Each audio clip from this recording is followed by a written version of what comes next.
Les événements commencent quelque part, avec un gars conduisant une calèche. Tout à coup, un groupe de monstres énormes, appelés gobelins, surgit, le poursuivant et essayant de l'attraper. Le gars crie à l'aide, puis des guerriers apparaissent pour s'occuper des gobelins. Leur chef dit que si vous voyez un gobelin, il y en a 100 autres là d'où il vient, et il dit à ses camarades de tous les éliminer.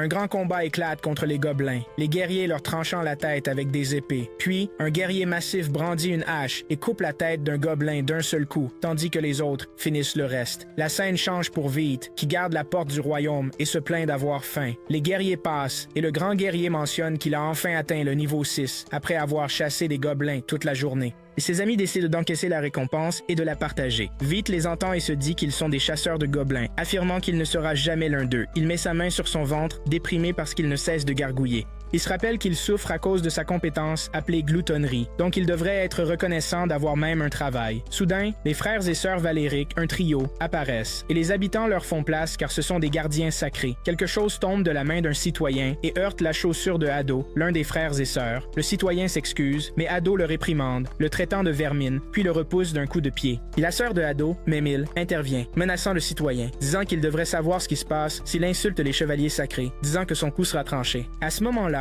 le troisième frère, Rafale, intervient pour calmer les choses, disant à Ado et Mémile d'arrêter. Ils doivent écouter Rafale. Alors ils disent aux citoyens qu'il a eu de la chance. Les guerriers qui regardent de loin sont choqués par la gravité de la situation, et ils n'arrivent pas à croire que Dame Roxy est une chevalière sacrée comme ces trois-là. Les frères et sœurs arrivent à Vite, et Rafale demande s'il a bien gardé la porte pour eux. Quand Vite dit oui, Rafale jette quelques pièces par terre et dit à Vite de les ramasser. Vite essaie de prendre les pièces, mais Ado lui marche sur la main, disant sarcastiquement qu'il ne l'a pas vu. Rafale dit que Vite est pathétique, puisque son estomac fait tellement de bruit qu'on dirait qu'il ne le nourrisse même pas.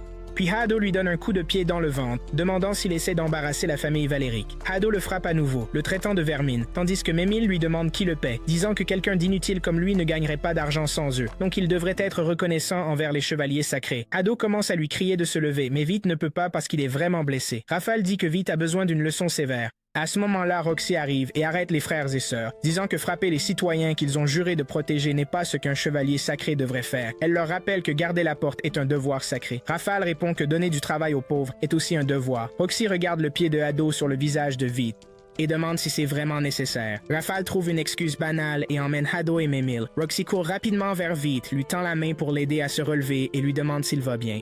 Puis elle met un tissu sur son visage, lui disant de ne pas bouger parce qu'il saigne. Vite la remercie et elle lui dit qu'ils sont partenaires pour garder la porte, ajoutant qu'un chevalier sacré devrait agir ainsi. Roxy tend la main à Vite, disant qu'il est temps pour elle de commencer son service, et Vite lui remet le drapeau. Roxy lui demande de lui dire si le trio l'ennuie à nouveau. Il la rassure en disant qu'il y est habitué, puis part pour la taverne. Là, Vite commença à entendre les mots de Roxy résonner dans son esprit, se disant qu'il ne pouvait pas imaginer ce que Rafale lui ferait s'il dénonçait à Roxy. Le serveur l'interrompit, demandant s'il avait encore été frappé, confirmant que si les choses continuaient ainsi, il finirait comme le précédent, car ces trois-là se comportaient de manière violente et cruelle, et il n'y a qu'un seul résultat à cela, qui n'est pas bon. Mais Vite ne dit rien. Il paya son argent, remercia le serveur et partit tranquillement. Sur le chemin du retour, il souhaitait être né avec une compétence différente de la gloutonnerie, disant que quand une personne n'a rien, elle sera toujours un perdant. Pendant ce temps, Vite remarqua des voleurs près de la porte, alors il courut rapidement pour avertir Roxy. Elle décida d'arrêter les voleurs immédiatement et lui demanda de prendre la relève pour garder la porte à la place. Vite prit la bannière du garde d'elle et lui souhaita bonne chance, mais vit soudain un voleur courir vers lui. Il pensa que s'il s'enfuyait, cela causerait des problèmes à Roxy puisqu'elle lui avait confié la garde de la porte. Alors, il chargea le voleur avec sa lance et la planta dans sa poitrine. Le voleur tomba au sol, saignant, tandis que la compétence de cupidité de Vite s'activait, lui ajoutant les compétences de reconnaissance et de télépathie. Roxy arriva bientôt et demanda avec inquiétude s'il allait bien. Vite se figea car il pouvait entendre la voix intérieure de Roxy. Néanmoins, il lui dit qu'il allait bien et elle l'informa qu'elle devait rapporter ce qui s'était passé à ses supérieurs. Mais Vite était distrait car il ne pouvait plus entendre sa voix intérieure. Alors Roxy l'appela avec inquiétude. Il répondit qu'elle pouvait lui attribuer tout cela, lui rappelant qu'il avait abattu l'un des voleurs et lui demanda si elle avait peur que M. Rafale le découvre. Elle a également admis qu'elle aurait échoué dans son devoir sans lui, puis a insisté sur le fait qu'elle devait lui montrer sa gratitude, en lui offrant un emploi avec la famille Hart, se demandant s'il avait l'intention de servir la famille Fleury jusqu'à ce qu'il soit tué. Avant que Vite ne puisse répondre, Roxy lui a dit que son avenir était entre ses mains maintenant. Vite a commencé à comparer son travail avec la famille Fleury à celui avec la famille Hart, se disant que son avenir serait brillant en travaillant avec Adam. Roxy, mais il se demandait qui prendrait sa place avec la famille Fleury. Roxy lui a dit que garder la porte était le devoir de tous les chevaliers sacrés. Vite a accepté le travail avec la famille Hart, disant qu'il serait ravi de le faire. Ensuite, Vite rentra chez lui et commença à se demander à propos des compétences de reconnaissance et de télépathie, se souvenant avoir entendu la voix intérieure de Roxy. Il réalisa alors que la compétence était effectivement la télépathie. Pourtant, Vite se demanda curieusement ce qui se passait dans son corps, affirmant que ses compétences pourraient lui permettre de vaincre facilement des monstres. Le lendemain, Vite alla acheter une épée. Le vendeur lui a demandé son budget et Vite a ouvert la main pour lui montrer l'argent qu'il avait. Le vendeur a ricané, lui disant qu'il gaspillait son hospitalité sur une personne pauvre, affirmant fermement qu'il ne pouvait pas acheter une arme avec une si petite somme. Vite pensa en lui-même que depuis son arrivée dans la capitale royale il y a 5 ans, il n'avait réussi à économiser que ses 2 pièces d'argent en travaillant. Le vendeur désigna un tonneau d'armes, mentionnant à Vite qu'il ne pouvait acheter qu'une arme parmi celles du tonneau. Vite dit que c'était mieux que rien et commença à examiner les épées, utilisant sa compétence de reconnaissance pour tester leur force jusqu'à ce qu'il en trouve une. Il aimait une épée noire sale traitée comme un déchet. Vite réalisa que cette épée lui ressemblait parfaitement, mais il recula paniqué lorsque l'épée l'appela garçon, confessant qu'il était avide et pouvait être manié d'une seule main. Puis il lui promit qu'il serait digne de son service s'il l'achetait, le qualifiant de gourmand.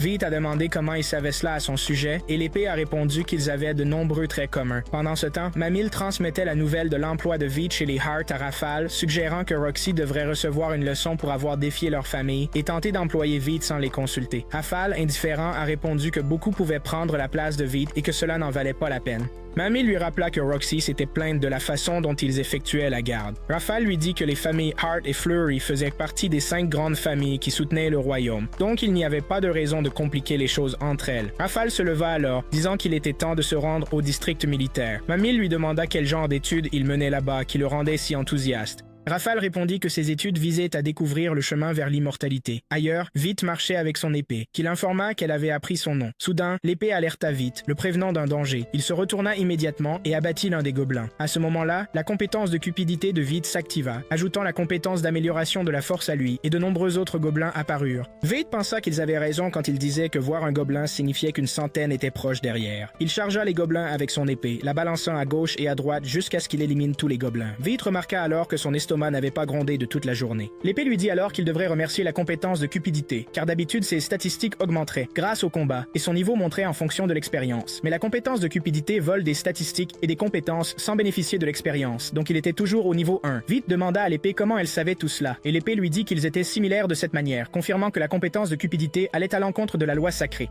Puis il lui a suggéré de collecter les têtes de gobelins pour sa récompense. Après un certain temps, Vite a regardé sa récompense, disant que 38 oreilles de gobelins lui avaient valu 3 pièces d'argent et 8 pièces de bronze, assez pour commander de la viande pour le dîner. Mais l'épée l'a arrêté, disant qu'il devait d'abord l'entretenir, soulignant qu'il n'avait pas obtenu le titre de gourmand pour rien. Soudain, alors que Vette marchait, il a heurté un homme qui maltraitait une fille violemment pendant qu'elle criait à l'aide. Vette décida de l'aider et courut après l'homme, qui abusait de la fille quelque part, lui disant qu'elle deviendrait un jouet pour les chevaliers saints. À l'orphelinat, la sainte expliquait à un groupe d'enfants que leur monde avait été créé par Saint Loblis, qui leur avait donné les compétences pour prospérer. Elle leur dit que ces compétences étaient des bénédictions des dieux et qu'ils devaient en être reconnaissants. Puis elle demanda aux enfants de prendre leur repas, mais elle remarqua qu'un enfant ne mangeait pas.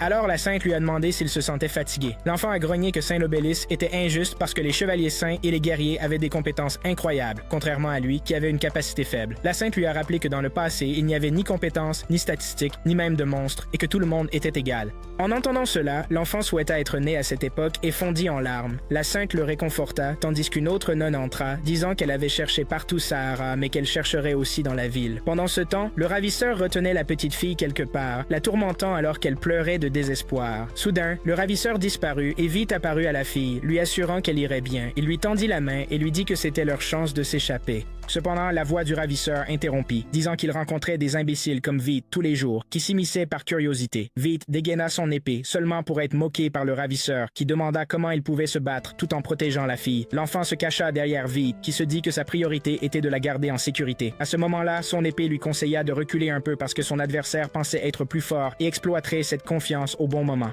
Vite attrapa la fille et se retira. Le ravisseur dégaina alors son arme, prêt à poursuivre Vite, menaçant que s'il le tuait devant la fille, elle deviendrait complètement obéissante par la suite. Ici, l'épée de Vite lui ordonna d'attaquer maintenant. Vite renversa les caisses derrière lesquelles il se cachait et se précipita vers le ravisseur. Il sauta haut et frappa soudainement le ravisseur, brisant son arme. Le ravisseur tomba à terre de peur et Vite lui demanda qui lui avait ordonné d'enlever la fille. Le ravisseur répondit qu'il ne parlerait jamais, alors Vite plongea son épée dans la poitrine du ravisseur. Le ravisseur a révélé que c'était Ado qui avait demandé cela. Les yeux de Vite s'écarquillèrent de choc, puis il emmena doucement la fille avec lui. En chemin, il lui demanda son nom et elle répondit « Sahara ». Vite se présenta aussi et lui offrit de la nourriture. Il lui acheta de la viande et l'avertit de faire attention car c'était chaud. Lorsqu'elle en prit une bouchée, Sahara lui dit qu'elle n'avait jamais mangé de viande auparavant et qu'elle trouvait cela vraiment délicieux. Vite rapprocha sa part d'elle et lui dit qu'elle pouvait manger sa portion aussi. Après cela, Sahara retourna à l'orphelinat où le saint la cherchait. Quand Sahara la vit, elle l'enlaça sous le regard attentif de Vite. Sahara le remercia pour tout ce qu'il avait fait pour elle, ce qui surprit Vite car personne ne l'avait jamais remercié auparavant, étant donné qu'il avait une compétence terrible. Sahara demanda si sa compétence était faible aussi, ce à quoi Vite répondit qu'il avait toujours faim. Puis Vite s'approcha de Sahara et lui dit que peu importe à quel point les choses devenaient difficiles, si elle pouvait rire face à sa compétence, elle trouverait sûrement le bonheur. Cela rappela à Vite quand son père lui avait dit cela pour la première fois, disant qu'il n'avait pas compris ce que cela signifiait à l'époque. Après cela, Sahara a dit au revoir et est parti. L'épée de Vite lui a alors dit qu'il semblait qu'il avait maintenant acquis la compétence de manier une épée d'une seule main. Vite a demandé si c'était bien et l'épée a confirmé, disant que l'acquisition d'une telle compétence technique viendrait également avec des techniques et des arts secrets, lui permettant d'attaquer 2 fois en un seul coup. Puis Vite se souvint quand l'épée avait parlé de quelque chose appelé le tranchant pendant l'attaque du ravisseur. Il réprimanda l'épée de ne pas l'avoir suffisamment averti pendant l'attaque, disant qu'il avait failli perdre la vie s'il avait été touché par le ravisseur. L'épée répondit que personne ne peut interrompre un héros en train de sauver un enfant. V dit à l'épée qu'il n'était pas un héros, insistant sur le fait que la chance joue parfois un rôle dans la victoire des batailles et qu'il n'est pas garanti que le héros gagne toujours. À ce moment-là, l'épée demanda s'il prévoyait d'aller à son premier jour chez la famille Hart habillé comme ça demain, ce qui fit lâcher l'épée à Vite en criant qu'il avait oublié d'acheter de nouveaux vêtements. Dans la vieille taverne, le vieux Had partagea avec le barman la nouvelle de la chute de M. Mason aux mains d'un dragon sacré, disant que cela avait été confirmé par un ami guerrier. Le barman demanda ce qu'il adviendrait alors de la famille Hart. Had répondit que Mme Roxy prendrait la relève après M. Mason, mais il n'était pas sûr de sa capacité à gérer les chevaliers sacrés. Le barman demanda s'il parlait des frères Fléric, puis il servit à Had sa boisson, ajoutant qu'il aimait ne parler que de choses joyeuses. Had a demandé des nouvelles de Vite, et le barman a répondu qu'il venait à la taverne tous les jours après le travail. Le lendemain, Vite est allé au quartier des Chevaliers Sacrés, plus précisément au manoir Hart, où Roxy l'a accueilli en disant qu'elle l'attendait. Mais Vite semblait vraiment distrait, alors Roxy a demandé ce qui se passait. Il a dit qu'il était sans voix parce qu'elle était si belle. Roxy a dit timidement qu'elle s'habillait parfois et qu'il avait l'air bien aussi. Puis Roxy l'a emmené à la tombe de son père, disant que Vite travaillerait avec eux à partir d'aujourd'hui. Vite a demandé qui était dans la tombe, et Roxy a dit que c'était son père, qui est mort il y a 5 jours après avoir rencontré un dragon sacré en Gallia. Vite était choqué parce que Gallia était un continent grouillant de monstres et que c'était le travail des chevaliers sacrés de les combattre. Roxy a mentionné que cette année, le devoir incombait à la famille Hart parce qu'un dragon sacré qui n'avait pas quitté son antre depuis plus de 1000 ans était apparu et avait tué tous les hommes de son père. Vette s'excusa auprès de Roxy de ne pas savoir ce qu'elle traversait. Roxy lui dit de ne pas être triste et révéla qu'elle était maintenant à la tête de la famille Hart et qu'à partir de maintenant, ils travailleraient ensemble pour apporter de la joie au manoir. Elle tendit la main pour serrer la sienne, mais il s'arrêta pour que sa compétence télépathique ne s'active pas. Heureusement pour lui, la servante Haro apparut alors et le sauva. Roxy présenta Haro à lui et vice-versa. Haro l'a accueillie et a dit qu'elle était la chef des serviteurs du manoir et lui a demandé d'agir comme s'il faisait partie de la famille Hart. Après cela, Vite a mangé avec les serviteurs. Les jours passaient et Vite taillait des arbres. Monsieur, Oliver lui a dit de faire une pause après avoir terminé, tandis que Minerva a commenté qu'il semblait bizarre. Elle a dit qu'il avait commencé il y a 1 semaine, mais qu'elle l'avait vu parler à son épée tout le temps. Oliver a ajouté qu'il l'avait aussi vu trembler en mangeant de la viande. Vite leur a demandé d'être indulgents car il n'avait pas mangé de viande depuis 5 ans. Les 2 hommes ont ri, disant qu'ils venaient de déjeuner et ont demandé s'il avait mangé. Soudain, Haro est venu vers lui disant que Mme Roxy voulait le voir. Vette courut après elle pour rencontrer Roxy, mais fut surpris car son estomac gargouillait de faim, même s'il venait de manger. Il rencontra Roxy, qui l'appela fille. Après une longue pause, il lui a dit que son père l'appelait aussi comme ça, mais qu'il l'avait perdu lors d'une mission de chasse aux monstres. Il a ensuite demandé pourquoi elle l'appelait fille. Roxy a expliqué que c'était un bon surnom pour lui et a ajouté qu'il faisait maintenant partie de la famille Hart. Vite était choqué et lui a dit qu'il vaudrait mieux qu'elle l'appelle par son nom complet. Soudain, il se leva défensivement et s'évanouit. Plus tard, Vite se réveilla dans sa chambre et trouva un mot de Roxy lui disant de se reposer et de prendre le lendemain de congé.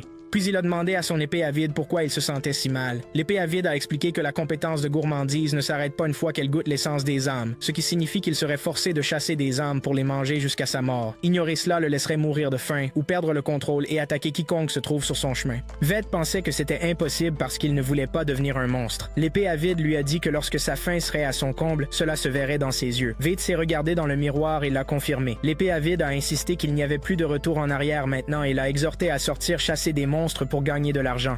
En chemin, Vite a demandé si la couleur rouge de ses yeux était due à la faim. L'épée avide l'a confirmé, ajoutant que cette couleur l'aiderait à mieux voir la nuit et effrayerait les proies, les figeant sur place. Vite est arrivé dans une zone de gobelins et en a tué un bon nombre, mais il n'était pas satisfait. Alors il est allé dans la forêt des hobgoblins, dégainant son épée à chaque gobelin qu'il voyait, jusqu'à ce qu'il se sente enfin rassasié et que ses yeux redeviennent normaux. L'épée avide lui a dit de continuer à tuer des monstres de temps en temps pour ne pas en arriver là à nouveau. Soudain, le roi des gobelins est apparu et la forêt a tremblé de sa présence. À ce moment-là, Vite a décidé d'affronter le roi des gobelins. Il se cacha, puis sauta sur lui, mais le roi gobelin avait l'air intimidant. Vite essaya de reculer, mais l'épée avide le rassura en lui disant qu'il n'y avait rien à craindre, lui demandant de lui faire confiance. Se sentant plus audacieux, Vite chargea le roi gobelin, lui plantant son épée. C'est alors que la compétence de régénération de santé de Vite s'activa. L'épée avide le surprit en disant que si elle recevait ses compétences, elle pourrait lui donner de nouvelles capacités. Vite demanda ce qu'elle ferait avec les compétences, et l'épée avide répondit qu'elle prendrait d'une nouvelle forme. Vite demanda combien de compétences elle voulait, et l'épée avide insista pour avoir tout ce qu'il avait acquis depuis leur rencontre. Si Vite ne lui donnait pas les compétences, il perdrait le droit de les avoir. Vite n'avait pas d'autre choix que de remettre ses compétences à l'épée avide. À cet instant, l'épée avide se transforma en arc magique et dit à Vite que quelqu'un l'observait depuis un moment, donc il devait tirer une flèche immédiatement. Vite demanda où il était censé trouver une flèche. L'épée avide lui ordonna de simplement tirer la corde de l'arc et les flèches apparaîtraient d'elles-mêmes. Vite le fit immédiatement et atteignit la cible.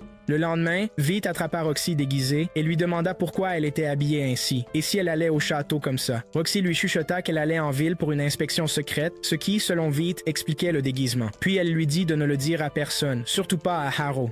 Roxy se souvint du conseil de Harrow d'agir comme un adulte de la famille Hart. Vite comprit et s'excusa auprès de Roxy, disant qu'il retournerait au travail. Mais ensuite, elle l'attrapa soudainement par le col, disant qu'elle l'emmenait avec elle comme escorte. Roxy marchait vite, laissant Vite derrière. Il lui demanda de ralentir. Le gourmand intervint, soulignant que l'appeler mademoiselle attirerait l'attention. En même temps, Roxy lui demanda de dire la même chose à Vite. Le gourmand affirma avec arrogance qu'il le lui avait déjà dit. Vite lui a dit de se taire. Roxy lui a alors demandé à qui il parlait, et Vite s'est excusé, lui disant de ne pas s'en faire. Roxy a demandé pourquoi il ne l'appelait pas simplement Rocky au lieu de Roxy. Le gourmand a noté que le nom n'était pas loin de son vrai nom. Vite lui a dit de se taire à nouveau, ce qui a rendu Roxy triste, pensant qu'il lui disait de se taire. Elle s'est excusée, disant qu'elle pouvait être agaçante. Vite l'a rassurée en disant que ce n'était pas à elle qu'il s'adressait. Roxy a admis qu'elle était vraiment excitée de sortir avec lui, ce qui a fait rougir Vite, tandis que le gourmand a fait une remarque provocante sur le bon vieux temps. Vite s'est fâché contre lui, mais Roxy l'a arrêté, disant qu'elle ne le laisserait pas maltraiter son épée. Vite s'excusa tandis que Roxy mentionna qu'elle n'avait jamais vu son épée auparavant. Avec un regard paniqué, Vite jeta un coup d'œil à l'épée avide et se souvint de ce qu'elle avait dit plus tôt à propos des compétences de gourmandise et du goût des âmes. Il pensait qu'il ne devait pas laisser Roxy découvrir la compétence de gloutonnerie, mais Roxy le surprit en lui prenant habilement l'épée, puis elle s'excusa d'avoir été curieuse. Après avoir regardé l'épée, elle lui a dit qu'elle avait besoin de plus de soins et qu'elle demanderait au forgeron de la famille Hart de s'en occuper. Puis elle lui a rendu l'épée et lui a demandé de continuer leur travail. Vite a suivi Roxy, disant au gourmand qu'il était content pour lui maintenant que quelqu'un s'occuperait de lui. Mais le gourmand n'a pas répondu et lui a dit de se taire parce qu'il profitait du parfum agréable de Roxy. Vite mentionna jalousement qu'il pourrait avoir besoin de se débarrasser de lui et de le jeter. Mais Roxy se tourna soudain vers lui, lui demandant de se dépêcher. Vite la suivit rapidement jusqu'au marché, où Roxy s'arrêta devant des raisins. Le vendeur lui dit alors que ces raisins avaient été cueillis le matin même à la ferme de la famille Hart. Roxy demanda à en goûter un et le vendeur lui en tendit deux. Vite en goûta un et dit avec admiration qu'il était délicieux. Roxy lui a dit que, bien sûr, c'était délicieux puisqu'il avait été cultivé sur leur terre. À ce moment-là, le vendeur comprit ce que Roxy avait dit. Roxy mit sa main sur sa bouche, embarrassée, tandis que Vite la sauva avec la pensée rapide du gourmand, disant au vendeur qu'un parent de Roxy travaillait à la ferme de la famille Hart. Le vendeur comprit la situation, tandis que Roxy murmura à Vite qu'il l'avait sauvé intelligemment. Le gourmand lui dit alors qu'il lui en devait une, et Vite répondit qu'il le savait. Roxy lui demanda ce qui se passait, et Vite lui dit qu'il parlait juste à lui-même. Soudain, tous les regards du marché se tournèrent vers l'un des chevaliers sacrés, et les gens commencèrent à chuchoter que depuis la mort de Monsieur Mizen, les chevaliers sacrés étaient devenus incontrôlables dans leurs actions. Alors que le chevalier sacré passait près de Roxy et Vite, le gourmand dit que c'était le moment parfait pour se battre. Vel lui dit de se taire, mais le chevalier l'entendit et s'approcha de Vite, lui demandant si c'était lui qui avait dit ça. Vite s'excusa, mais le chevalier continua en colère, essayant d'écraser la tête de Vite jusqu'à ce que Roxy intervienne, disant que Vite s'était déjà excusé. Le chevalier lui demanda alors comment elle osait répondre à un chevalier sacré. Avant que Roxy ne puisse répondre, le chevalier dit qu'il se souvenait d'elle de quelque part et la reconnut. À ce moment-là, Vite réalisa que Roxy allait être révélée à tout le monde, et le gourmand lui chuchota qu'il devrait prétendre être amoureux. Vite, surpris, répéta « amoureux ». À ce moment-là, Roxy Roxy l'attrapa, disant que c'était une bonne idée et ils firent semblant d'être amoureux. Elle s'excusa ensuite auprès du chevalier sacré qui avait l'air très surpris. Roxy partit avec Vite alors que les gens commentaient qu'il est impossible qu'elle soit la dame Roxy. Tout le monde commença à se disperser tandis que Roxy tenait la main de Vite, observant les réactions des gens à distance. Vite entendit sa voix intérieure dire qu'elle n'avait jamais tenu la main d'un homme de cette façon auparavant, alors il se retira immédiatement. Roxy se tint ensuite devant un marchand de pierres précieuses et Vite fut stupéfait quand elle lui dit que, bien sûr, en tant que fille, elle était attirée par les pierres précieuses. Elle a montré plusieurs pierres brutes et a demandé au marchand si elles étaient aussi des gemmes. Le marchand a répondu qu'on ne pouvait pas savoir si elles contenaient des gemmes avant de les ouvrir. Roxy les examina curieusement et le marchand l'informa qu'on pouvait en acheter une pour 10 pièces de cuivre, lui demandant si elle voulait tenter sa chance. Roxy répondit qu'elle n'était pas chanceuse. Puis Vite commença à examiner les pierres avec sa compétence d'identification. Et à ce moment-là, il fut surpris de voir Roxy tenir une gemme et l'inspecter de près. Le marchand a deviné qu'elle l'aimait bien et a dit à Vite qu'il lui ferait une réduction s'il voulait l'acheter pour sa fille. Mais Roxy l'a remis à sa place, remerciant le marchand de lui avoir permis de le regarder. Le marchand a demandé si elle ne l'aimait pas, et elle a dit qu'elle ne pensait pas qu'elle l'utiliserait un jour. Puis elle a continué son chemin. Vite l'a rattrapée et a demandé si elle n'avait pas de connaissances parmi les guerriers. Elle a répondu qu'elle avait des questions pour les guerriers actuels, pas pour les retraités. Soudain, ils entendirent des passants parler des gobelins morts. Une personne disait qu'ils étaient morts à cause d'un monstre errant, tandis qu'une autre remarquait que cela ne pouvait pas être vrai. Comment l'orphelinat du quartier pauvre pouvait-il avoir des oreilles de gobelins en don? Roxy interrompit alors le locuteur et lui demanda de lui en dire plus sur cette affaire, car elle enquêtait sur le monstre errant qui était récemment apparu près de la capitale. Après cela, Vite emmena Roxy dans une taverne et la présenta au barman comme Rock, son collègue. Le barman lui dit de prendre soin de lui et dit à Vite qu'il était étonné de le voir vivant avec sa petite amie après tout ce temps. Vite le corrigea, disant qu'elle n'était pas sa petite amie. Le barman s'excusa, disant qu'il avait mal compris. Quelques instants plus tard, le barman mentionna qu'il avait entendu parler d'un guerrier ayant trouvé une montagne de cadavres de gobelins, avec leurs oreilles encore attachées, et ayant gagné beaucoup d'argent grâce à cela. Roxy demanda pourquoi le tueur ne pouvait pas être un monstre errant. Le barman répondit que c'était impossible. S'il y avait une créature mystérieuse rôdant, les voyageurs en parleraient. Soudain, un vieil homme entra dans la taverne, disant qu'il y avait une théorie populaire selon laquelle le monstre errant était une sangsue. Roxy répondit avec inquiétude que ce monstre représenterait une grande menace pour les citoyens. Le vieil homme l'assura que les chevaliers sacrés s'en occuperaient immédiatement. À ce moment-là, Vite fut choqué et se demanda ce qui se passerait si Roxy rejoignait la chasse et le voyait tuer le gobelin. Peu après, d'autres guerriers entrèrent dans la taverne et l'un d'eux s'approcha de Roxy, lui demandant de le rejoindre et de profiter de sa compagnie. Roxy se leva immédiatement et repoussa l'homme, utilisant ses compétences. Puis l'un des guerriers fit remarquer que seul un chevalier sacré pouvait exécuter un tel mouvement. Roxy a enlevé son élastique à cheveux et le barman l'a reconnu tout de suite, répétant « Dame Roxy ». Roxy s'est excusée de l'avoir trompée au début et à ce moment-là, les guerriers se sont inclinés devant elle, demandant son pardon. L'un d'eux lui a offert de l'argent mais elle l'a refusé, déclarant que les chevaliers sacrés étaient censés protéger les gens et créer un monde où ils pourraient rire avec les sujets du royaume, tout comme son père le rêvait. Le vieil homme a alors remarqué que Roxy était exactement comme son père. Après cela, Roxy s'est assise pour discuter avec les guerriers. Plus tard, elle a emmené Vite faire réparer son épée à vide et il l'a remercié pour cela. Elle lui a dit qu'elle avait beaucoup appris sur le monstre errant grâce à lui. Vite lui a demandé pourquoi elle n'était pas au courant de la chasse alors. Roxy a supposé que la famille Valérique s'en occupait et ne l'avait pas informé. Soudain, Roxy et Vite ont entendu les 3 frères et sœurs taquiner un enfant. Alors Roxy a couru vers la source du bruit, leur demandant de laisser l'enfant tranquille. L'un des frères et sœurs lui a dit qu'ils emmenaient un enfant perdu pour le protéger. Roxy a ordonné à Vite de prendre l'enfant et il l'a fait. Puis elle a demandé à Raval pourquoi il ne lui avait pas parlé de la chasse aux monstres errants. Il a justifié qu'il pensait qu'elle était occupée par la mort de son père. Les 3 frères et sœurs sont partis et l'enfant a dit qu'il détestait les chevaliers saints. Roxy s'est excusé et il a demandé pourquoi elle s'excusait. Vite a demandé si l'enfant était perdu et il lui a dit qu'il ne pouvait pas trouver sa mère. Les deux ont alors commencé à chercher la mère de l'enfant. À ce moment-là, Vite s'est souvenu quand il s'était perdu il y a 5 ans. Et un chevalier sacré s'était occupé de lui aussi. Peu après, la mère retrouva son enfant, et le gamin leur fit ses adieux. Puis Vite rentra chez lui, réfléchissant à un moyen de chasser les monstres sans que Roxy le découvre. Il décida de porter un masque. Le lendemain, Vite alla voir Roxy et lui offrit une pierre brute en signe de gratitude pour lui avoir donné un emploi. Roxy lui a dit qu'elle était très heureuse de son cadeau. Vite est rapidement allé chasser les gobelins en portant son masque et les guerriers l'ont bientôt décrit comme le Lich, les faisant tous fuir de la région. Le lendemain, Roxy a rencontré Vite alors qu'il faisait son travail. Aldua lui promet qu'elle fait une mission secrète pour lui, puis l'a emmené faire un tour dans sa calèche. Elle a désigné une certaine zone et a dit qu'elle appartenait à la famille Hart. Vite a admiré l'endroit et lui a demandé s'il allait cueillir des raisins. Elle a expliqué qu'elle voulait voir les raisins de près après les avoir vus vendus au marché ce jour-là. La calèche s'arrêta devant la maison familiale et Roxy se précipita pour saluer sa mère, qui s'était levée du lit pour l'accueillir. Roxy la gronda de s'être levée, mais sa mère dit qu'elle se sentait beaucoup mieux ce jour-là et demanda qui était avec Roxy. Roxy expliqua que c'était un serviteur qu'elle avait récemment engagé et qu'elle l'avait amené pour le présenter à tout le monde. Vite se présenta alors à sa mère, s'inclinant respectueusement. Elle lui a dit que son nom était Ayesha Hart, l'a accueillie et a dit que c'était gentil de sa part de venir. Vite la remercia, pensant en lui-même qu'elle était une femme gentille. Ayesha l'a ensuite appelée et lui a demandé s'il aimait Roxy. Roxy cria sur sa mère, se demandant pourquoi elle demandait soudainement cela à Vite et d'où venait cette idée. Ayesha expliqua qu'elle était juste curieuse de savoir comment Vite voyait sa patronne. Cela choqua à la fois Vite et Roxy car ils s'étaient mal compris. Vite s'inclina devant Ayesha et dit qu'il tenait profondément à Roxy et voulait la servir pour le reste de sa vie. À ce moment-là, Roxy courut dans sa chambre, disant qu'elle avait besoin de se reposer. Vite se demanda s'il avait dit quelque chose de mal. Ayesha lui dit que Roxy s'enfuyait toujours quand les choses devenaient inconfortables. Elle ajouta que Roxy pleurait beaucoup enfant et faisait toute une histoire en voyant un petit insecte. Puis Ayesha exprima son inquiétude pour Roxy, disant qu'elle ne pouvait pas croire qu'elle était devenue une sainte chevalière. Elle craignait que sa fille ne se mette trop de pression. Vite la rassurait en disant que Roxy était une excellente chevalière sacrée et que les gens lui faisaient beaucoup confiance, ajoutant qu'elle accomplissait ses devoirs avec diligence en tant que chef de la famille Hart.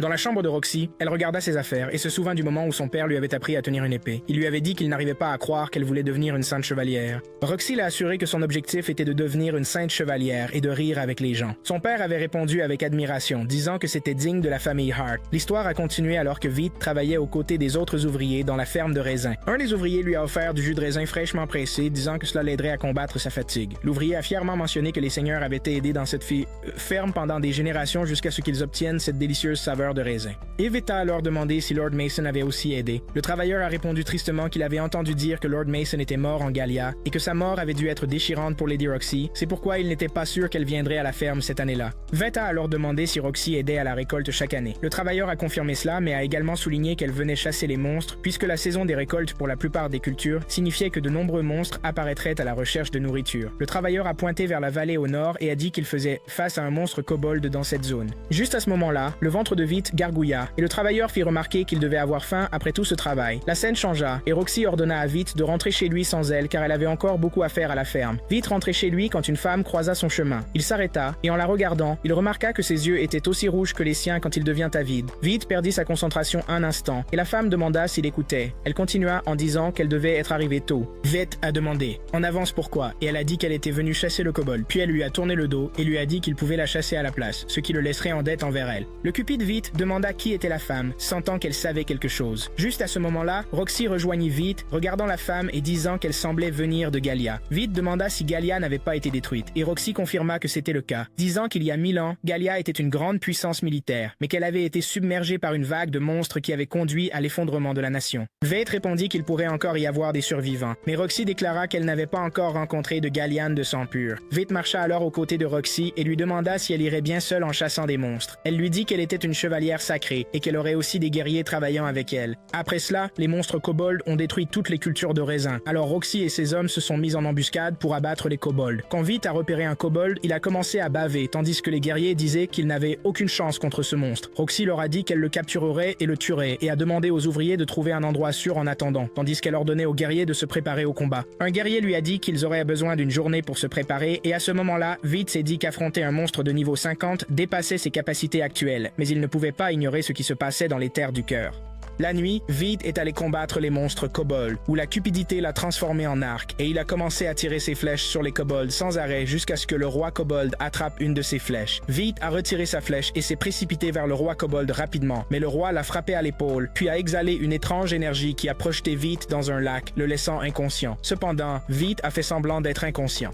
Et alors qu'un deuxième kobold s'approchait de lui, il se leva soudainement et poignarda le kobold dans la bouche. Mais le roi kobold l'attendait toujours. Le cupide demanda alors à Vite de le charger avec le pouvoir qu'il venait d'obtenir du kobold qu'il avait tué et il se transforma en une arme mortelle et puissante. Ensemble, ils ont vaincu le roi kobold. Mais pire encore, Vite est tombé dans une frénésie après avoir mangé un monstre qui l'a submergé pour la première fois. Le gourmand l'a exhorté à tenir bon et à ne pas se perdre, avertissant que s'il le faisait, il tomberait dans un état pire que la faim extrême. Le lendemain, Roxy examina la zone et découvrit des flèches magiques. Ensuite, elle est rentrée chez elle et en a discuté avec sa mère et Vite, disant qu'elle avait vu une femme de Gallia quelques jours auparavant qui était l'une des plus fortes chevaliers saints et elle soupçonnait qu'elle était la raison de la mort des kobolds. Après cela, Ayesha a appelé Vite dans sa chambre et lui a demandé de rester proche de sa fille et de la soutenir, lui assurant qu'elle sentait qu'il avait le désir dans son cœur d'être aux côtés de Roxy. Ayesha a ensuite expliqué qu'elle avait été une fille ordinaire avec des compétences ordinaires, mais qu'elle avait soutenu son mari. Pourtant, elle croyait que Roxy faisait face à certains défis puisque seul un de ses parents était un saint chevalier. Ayesha s'est alors effondrée en larmes, disant à Vite que ses jours étaient comptés, donc elle voulait qu'il soutienne Roxy à sa place. Vite accepta sa demande, puis lui et Roxy retournèrent à la capitale. Il lutta pour réprimer sa cupidité, car chasser les gobelins ne satisfaisait plus sa faim après avoir dévoré le kobold. Celui qui est avide lui rappela que le temps pressait et qu'il devait trouver une alternative pour satisfaire son appétit avant qu'il ne soit trop tard. Vite alla à la taverne pour réfléchir à une solution où le vieil homme Ed dit que Monsieur Ado rejoindrait la mission pour chasser le lich. Le barman a spéculé que Ado cherchait une gloire rapide à travers cette mission, et le vieil homme a ricané, suggérant que le chevalier sacré envoie Ado en mission à Gallia pour devenir de la nourriture pour les monstres. Vite s'est alors demandé pourquoi il y avait une deuxième mission à Gallia alors que Monsieur Mason venait de mourir. Le vieil homme a répondu que rien n'avait encore été décidé. Peu de temps après, Roxy s'agenouilla devant la tombe de son père pour demander sa bénédiction, car elle avait été choisie pour aller à Gallia. À ce moment-là, la voix de Vite lui parvint, la suppliant de ne pas y aller, sinon elle pourrait ne jamais revenir. Elle lui dit qu'elle avait pris sa décision. De l'autre côté, Mimile célébrait le piège qu'ils avaient tendu à Roxy pour qu'elle aille à Gallia afin de se débarrasser d'elle, car elle leur était une nuisance. Pendant ce temps, Ado a dit à Mimile et Rafale qu'il souhaitait les accompagner à Tenbern. Mimile a répondu que c'était une mission pour chercher l'immortalité, pas un voyage. Le soir, Vite est allé pêcher comme d'habitude, mais Ado et ses amis lui ont barré la route. Puis les compagnons de Ado lui ont demandé de s'occuper de Vite et Ado leur a permis. Certains se sont précipités sur Vite avec leurs épées, mais Vite les a mis à terre tandis que les autres fuyaient, malgré l'avertissement de Ado de ne pas s'enfuir. À ce moment-là, Ado a dégainé son épée et a dit à Vite qu'il n'était qu'une bête et qu'il ne s'échapperait pas. Vite a enlevé son masque et a révélé sa tête couverte, choquant Ado, qui se demandait comment une ordure comme Vite pouvait avoir une telle force. Vite lui a dit qu'il n'était pas obligé d'expliquer quoi que ce soit, mais Ado a demandé avec arrogance s'il savait à qui il avait affaire, se vantant d'être le deuxième fils de la famille Fléric et un chevalier sacré. Cela provoqua Vite, qui le défia de montrer la puissance du chevalier sacré dont il était si fier. À ce moment-là, Ado se demanda comment Vite était devenu si fort, tandis que Vite demanda à son épée à vide si elle pouvait détruire une épée sacrée. L'épée à vide répondit qu'aucune épée sacrée en Orichalque n'était meilleure qu'elle et dit à Vite de frapper. Ado l'a traité d'imbécile et a demandé s'il allait vraiment se battre à cette distance. Quand Ado a chargé Vite et a commencé à invoquer le pouvoir de l'épée sacrée, il a été choqué de voir Vite trancher son épée en deux sans avertissement. Ado cria « C'est une épée sacrée, ce n'est pas possible ». Vite jeta les morceaux de l'épée brisée au pied de Ado et lui dit de les ramasser. Ado essaya de fuir. Mais Vite l'a acculé en disant qu'il pensait que Ado était un vrai chevalier sacré mais qu'il était juste pathétique. Vite se souvenait qu'Ado l'avait battu et traîné, le frappant contre des rochers pour lui donner une leçon. Ado suppliait Vite d'arrêter, mais Vite demanda comment il pouvait supplier après avoir traité les autres comme des insectes et envoyé Roxy en danger. Ado supplia de nouveau mais Vite l'ignora et insista pour le punir. Puis son épée cupide s'est transformée en un puissant phénix, brillant d'une étrange énergie lumineuse. Quand la lumière s'est estompée, Ado était figé, mais étonné que Vite ne l'ait pas tué. Vite a dit qu'il avait des questions, et Ado s'est demandé si elle concernait Roxy. Vite a dit que Roxy avait choisi d'aller à Gallia pour sauver les gens là-bas. Vite leva son épée vers Ado, disant qu'il annulerait la mission de Roxy à Gallia, mais ne voulait pas le tuer. Ado supplia Vite de ne pas faire quelque chose de stupide pour se venger de Roxy, mais Vite planta l'épée dans la poitrine de Ado, disant que cette vengeance était pour lui-même. Instantanément, Vite acquit la compétence de la technique de l'épée sacrée et l'épée à vide déclara qu'il était désormais un chevalier sacré. Vite transféra rapidement ses statistiques à l'épée à vide et elle se transforma en une lame capable de couper n'importe quoi en rien. Les événements se déroulèrent et Roxy se prépara à partir pour Gallia. Avant de monter dans sa calèche, Roxy regarda ses serviteurs et les assura que leur regard inquiet n'était pas nécessaire, en soulignant que les 3 années passeraient rapidement. Elle alla voir Haru et lui demanda de s'occuper des choses pendant son absence. Haru demanda également à Roxy de servir honorablement en tant que chef de la famille Hart. Roxy dit alors au revoir à Oliver et Minerva, qui lui souhaitèrent bonne chance. Elle se tourna pour dire adieu à Vite en disant qu'il se reverrait. Vite lui demanda de prendre soin d'elle et Roxy monta à cheval et partit. Plus tard, Haru donna à Vite une lettre de recommandation de Roxy, laissée pour lui, au cas où il voudrait travailler dans un autre château, loin de la famille Fléric. Vite prit la lettre, notant que Roxy se souciait de lui jusqu'à la fin, mais il ne pouvait pas l'accepter car il tracerait son propre chemin en tant que guerrier désormais. Ensuite, Vite rentra chez lui et commença à préparer son voyage, disant que puisqu'il ne pouvait pas empêcher Roxy d'aller à Gallia, il pouvait au moins la soutenir. Le lendemain, Vite a dit au revoir à tout le monde au château de Hart. Haru lui a donné de l'argent pour son travail, plus une prime de départ. Vite a dit que l'argent semblait beaucoup, mais elle a répondu qu'il ne devait pas oublier la fierté qui vient avec le service de la famille Hart, puis lui a souhaité bonne chance. Ensuite, Vite est allé dire au revoir au barman et au vieux Had, disant qu'il devait aller à Gallia. Ailleurs, Roxy a annoncé au chevalier sacré qu'elle avait pris la place de son père, Mason Hart, et qu'il partirait vaincre le dragon sacré qui s'était réveillé après 1000 ans. Il protégerait également la capitale royale, Seyfort, et ses habitants.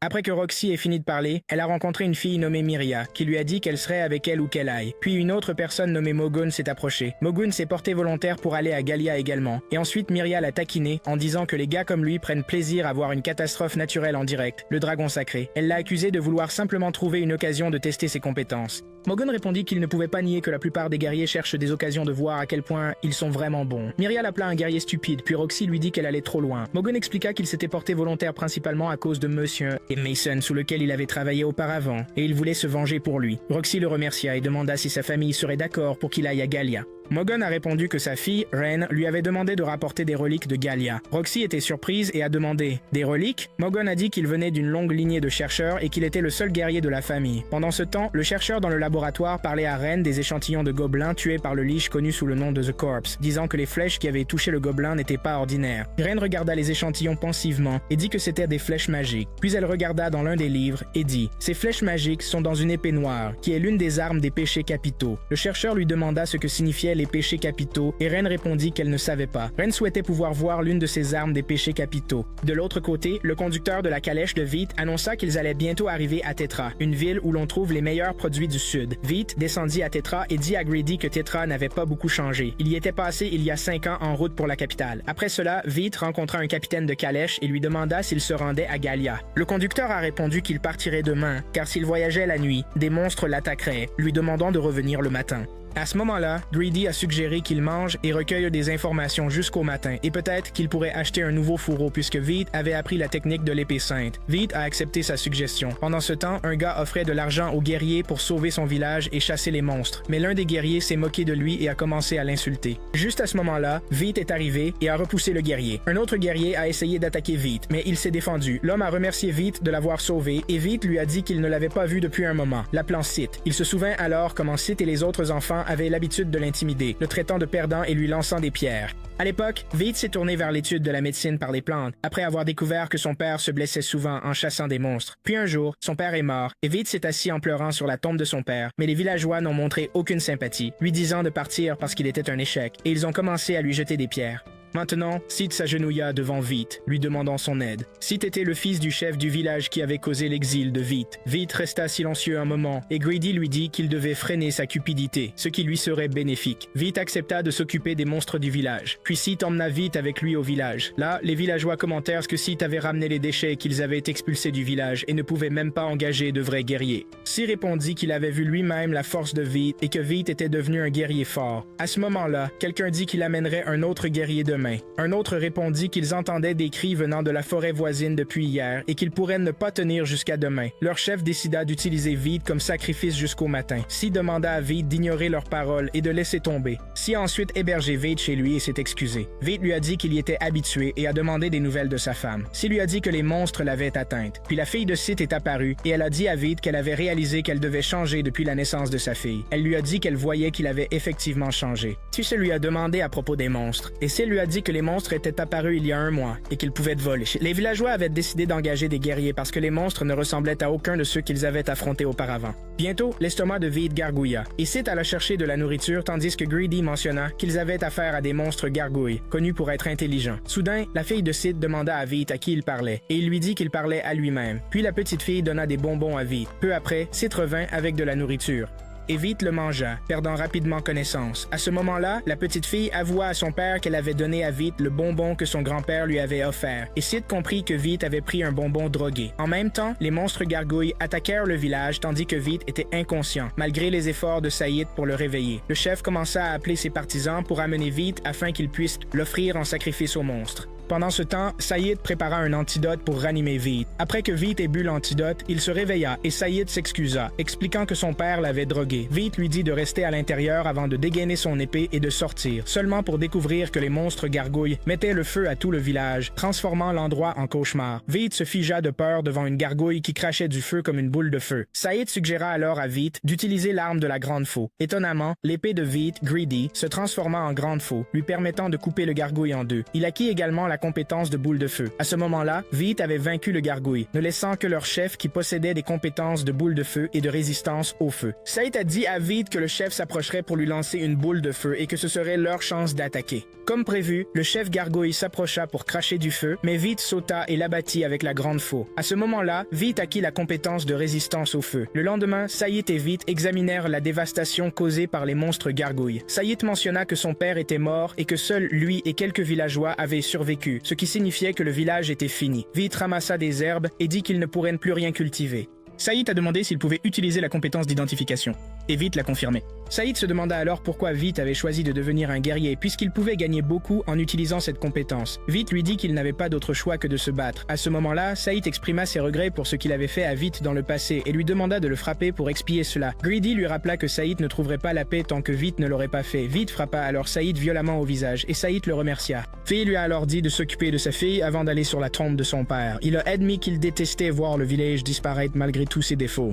Pendant ce temps, Myria disait à Roxy qu'ils étaient approchant du village de Lancaster. Roxy a répondu qu'ils envisageraient de se réapprovisionner une fois arrivés, tandis que Morgan l'a averti à propos du seigneur de Lancaster. Roxy a demandé ce qu'il voulait dire, et Morgan a dit qu'elle verrait par elle-même à leur arrivée. En même temps, le conducteur de la calèche discutait avec Veet, lui disant qu'il baillait beaucoup et lui rappelant qu'il lui paierait 3 pièces d'or, donc il devait compter sur lui. Veet l'a rassuré de ne pas s'inquiéter. Il pourrait ne pas ressembler à un guerrier, mais il était un bon combattant, comparable à un chevalier sacré novice. Soudain, un groupe de bandits bloqua le chemin du conducteur de la calèche, exigeant qu'il remette des objets de valeur s'il tenait à sa vie. Veet sauta pour les affronter, les invitant à l'affronter en premier. Le conducteur de la calèche s'accrocha au cou de Veet, suppliant de l'aide car il avait une femme et 2 enfants âgés de 6 et 7 ans. Veet lui dit de s'écarter car il ne pouvait pas se battre comme ça. À ce moment-là, le chef des bandits déclara que leur proie tremblait de peur et ordonna à ses hommes de les éliminer. Mais soudain, une hache massive vola, abattant tous les bandits. Puis la même femme aux yeux rouges apparut, disant à Veet qu'il lui devait pour un meurtre de Cobalt et demanda au conducteur de la calèche de l'emmener. Il accepta, mais dès qu'elle monta dans la calèche, celle-ci faillit basculer. La femme ordonna à son arme de reprendre sa forme originale, changeant instantanément le poids de l'arme. À l'intérieur de la calèche, la femme reconnut Veet et dit « Alors, tu es Veet le gourmand ». Il demanda comment elle le savait et elle répondit qu'elle avait aussi une compétence des péchés capitaux. Veet fut surpris et demanda si Greedy ne lui en avait pas parlé. Elle se présenta comme Maine la colère et mentionna rapidement qu'elle avait faim. Veet lui donna de la viande séchée, qu'elle dévora immédiatement, mangeant même la portion de Veet. À Lancaster, une fille marchait quand 2 monstres croisèrent son chemin. Un chevalier sacré est intervenu et les a vaincus. La fille a demandé son nom et il s'est présenté comme le seigneur de Lancaster, Rudolf. Au même moment, Veet arriva à Lancaster et fut témoin de la démonstration de Rudolf. Le conducteur de la calèche mentionna que Lord Rudolf se préparait à accueillir une mission de Gallia, ce qui surprit Veet, car Roxy faisait partie de cette mission. Le conducteur tendit alors la main pour recevoir les 3 pièces d'or promises par Veet, mais Maine les attrapa, disant que c'était elle qui l'avait sauvé. Le conducteur est parti, et Maine s'est endormi sur le bras de Veet, en restant debout. Il a dû la porter, et en marchant, il a été surpris de voir les citoyens l'accueillir, pensant qu'il était un chevalier sacré. Il se demandait s'il respectait les chevaliers sacrés dans cette ville. Veet continua de marcher jusqu'à atteindre une zone réservée aux citoyens, mais quelqu'un vint rapidement et laissa passer Veet. Puis, Veet remarqua que tous ceux qu'il rencontrait avaient des marques différentes sur le cou. Il demanda à Greedy à ce sujet, et Greedy supposa que les marques servaient probablement à montrer les classes sociales. Pendant ce temps, Rudolf punissait un guerrier qui avait fui la chasse aux monstres, lui demandant s'il essayait de l'humilier. Il a souligné que son objectif principal était de devenir meilleur que la famille Har, puis il a tué le guerrier. Veet était assis sur le lit en face de Mine, demandant à Greedy comment il connaissait Mine. Greedy a dit qu'ils étaient de vieux amis qui se rencontraient de temps en temps. Il en était de même pour Paresse, l'arme de mine, puisque les deux appartenaient aux armes des péchés capitaux. Veet a demandé à propos de ces péchés capitaux, et Greedy les a énumérés. Gourmandise, colère, avarice, paresse, luxure, envie et orgueil. C'est pourquoi on les appelle les armes des péchés capitaux. Il a souligné que la gourmandise est considérée comme un péché, ce qui a fait se demander à Veet pourquoi il avait cette compétence puisqu'il était toujours harcelé. Lorsqu'il pensait avoir acquis du pouvoir, il fut surpris de découvrir qu'il devait se battre juste pour survivre, remettant en question l'utilité de cette compétence. Greedy lui dit qu'il devait rester fort sinon la gourmandise le consumerait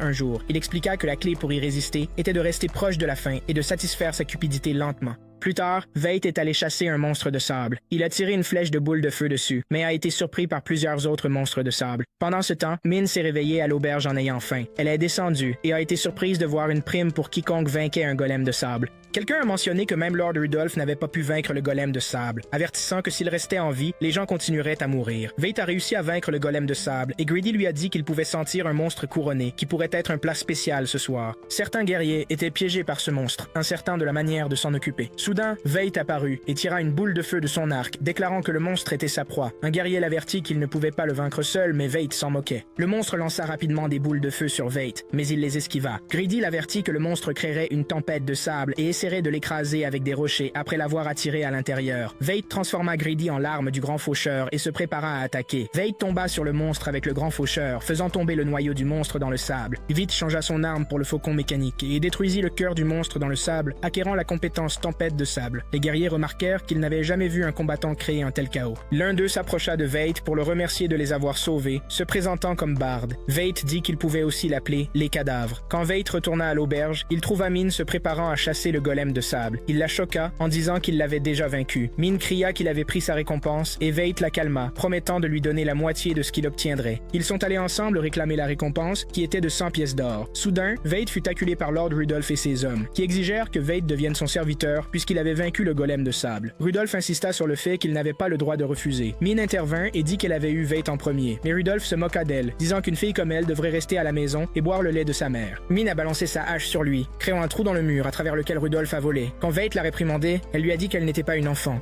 Ensuite, Veit voyagea avec Maine dans la charrette et lui demanda, perplexe, si elle était sûre d'avoir la compétence de la colère plutôt que de la gourmandise, en soulignant qu'il venait d'acheter ses provisions, et pourtant elle les avait déjà finies. Maine répondit que la colère nécessite beaucoup de calories, ce qui fit se demander à Veit où toute la nourriture qu'elle mangeait allait. Juste à ce moment-là, Maine se mit vraiment en colère, et sa fureur était si intense qu'elle fit éclater les roues de la charrette. Ils se sont arrêtés, et le conducteur a commencé à réparer la charrette pendant que Maine se promenait dans le village. Veit est allé la chercher, mais a remarqué que les enfants jouaient comme des fous, alors il a pensé que le village était paisible, même s'il était proche de Gallia, qui était considérée comme plus dangereuse à cause des menaces de monstres. Puis Veit a aperçu un château et s'est interrogé à son sujet. Greedy lui a dit que c'était Hausen. Veit a exprimé sa surprise, disant qu'il pensait que seul Seaford avait un château. Veit s'est approché de quelqu'un pour demander des informations sur le maire, expliquant qu'il voulait passer un peu de temps dans le village. L'homme se tourna vers lui et dit qu'il était le chef ici. Veit remarqua que le chef avait une épée sacrée et supposa qu'il défendait le village. Le chef surprit alors Veit en disant qu'il voulait le défier en duel, l'assurant que s'il gagnait, il pourrait rester dans le village. Le chef expliqua à Veit qu'il venait de découvrir son talent, et même s'il était niveau 1, ses statistiques dépassaient 2 millions. Veit était choqué et a demandé au leader quand il avait réalisé ses compétences. Le chef dégaina son épée et demanda sérieusement si Veit voulait se battre en duel avec lui ou non. Veit dégaina immédiatement son épée aussi et ils commencèrent leur duel, mais le chef fut plus rapide et fit tomber l'épée Greedy des mains de Veit. Le chef rengaina alors son épée et Veit ramassa Greedy du sol, disant au chef qu'il comprenait qu'il n'était pas autorisé à rester dans le village pour l'instant.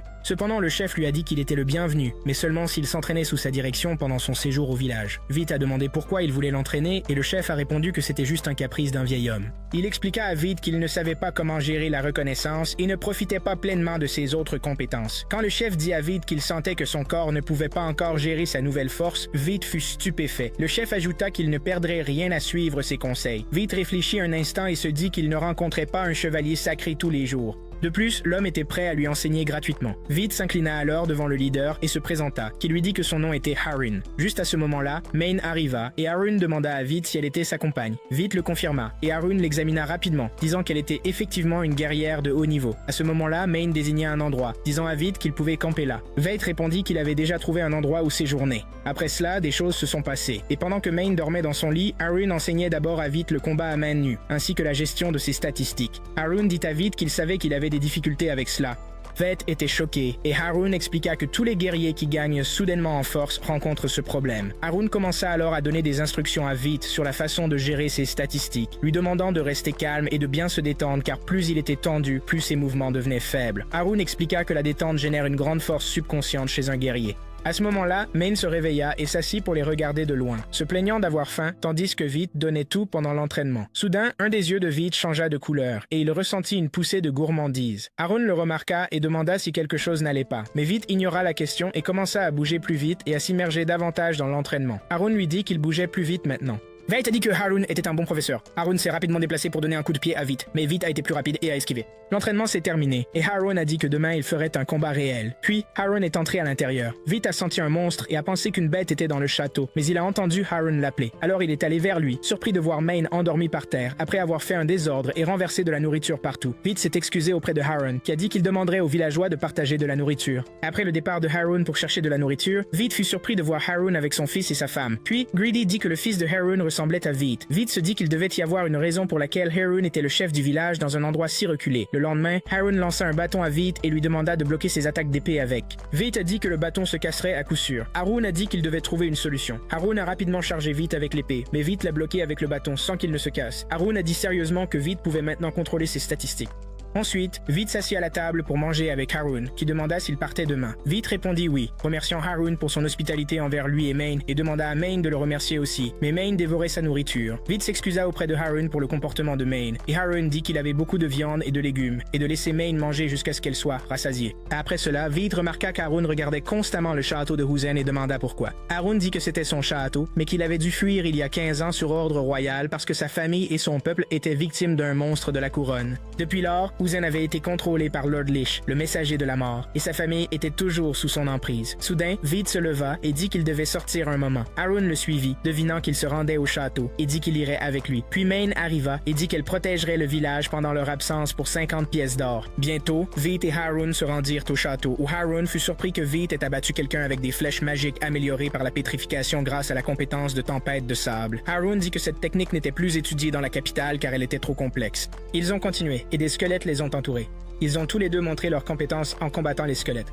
Une fois à l'intérieur, Harun fut étonné de trouver le château plein de vie comme si rien ne s'était passé, et même sa femme et son fils l'accueillirent. Harun s'approcha d'eux et demanda s'ils étaient vivants. Son fils Luke demanda ce qu'il voulait dire, tandis que sa femme, Diana, dit qu'il devait être fatigué. Luke demanda si Harun avait terminé la tâche du roi, et Harun répondit que oui. Vi, confus, demanda ce qui se passait. Grady dit que c'était un sort d'illusion. Ils pouvaient sembler vivants, mais ils étaient morts. Vid fut horrifié de réaliser que tout cela était une illusion. Puis Vid fut choqué de voir Luke essayer de poignarder Harun avec une épée. Il cria à Sarun, mais Harun dit qu'il était fort. Luke recula, disant que Harun méritait de mourir pour les avoir abandonnés et être parti pour une mission dans la capitale. À cause de cela, il devait protéger le château et les gens jusqu'à ce que les monstres les atteignent. Harun resta silencieux tandis que Luke demandait pourquoi il était revenu juste pour les tuer alors qu'ils étaient encore en vie. Vid essaya de prendre le contrôle, mais Harun lui demanda de le laisser s'occuper de sa famille. Vid partit alors chercher Lish pendant que Harun combattait Luke dans un duel à l'épée. De l'autre côté, Vid localisa Lish. Il se précipita vers lui mais fut choqué de voir Lish contrôler des cadavres, les forçant à entourer Vid. Il se sentit un peu tendu, mais bientôt Harun vint à lui, s'excusant et laissant tomber quelques cadavres, disant qu'il avait sectionné leurs membres pour les désactiver. Harun dégaina rapidement son épée et invoqua le pouvoir de la Grande Croix, créant un énorme éclair pour repousser Lish. Vid exhorta alors Harun à combiner son épée avec la sienne pour éliminer Lish plus rapidement. Harun accepta et leurs épées fusionnèrent, libérant une énergie immense. Après cela, la scène changea, et Harun s'assit devant les corps de son fils et de sa femme, s'excusant auprès d'eux d'avoir mis si longtemps à les libérer de leur souffrance. Leurs esprits apparurent alors et lui dirent qu'il les avait sauvés à la fin. Harun demanda leur pardon et fit ses adieux à leurs esprits, leur demandant de l'attendre jusqu'à ce qu'ils les rejoignent.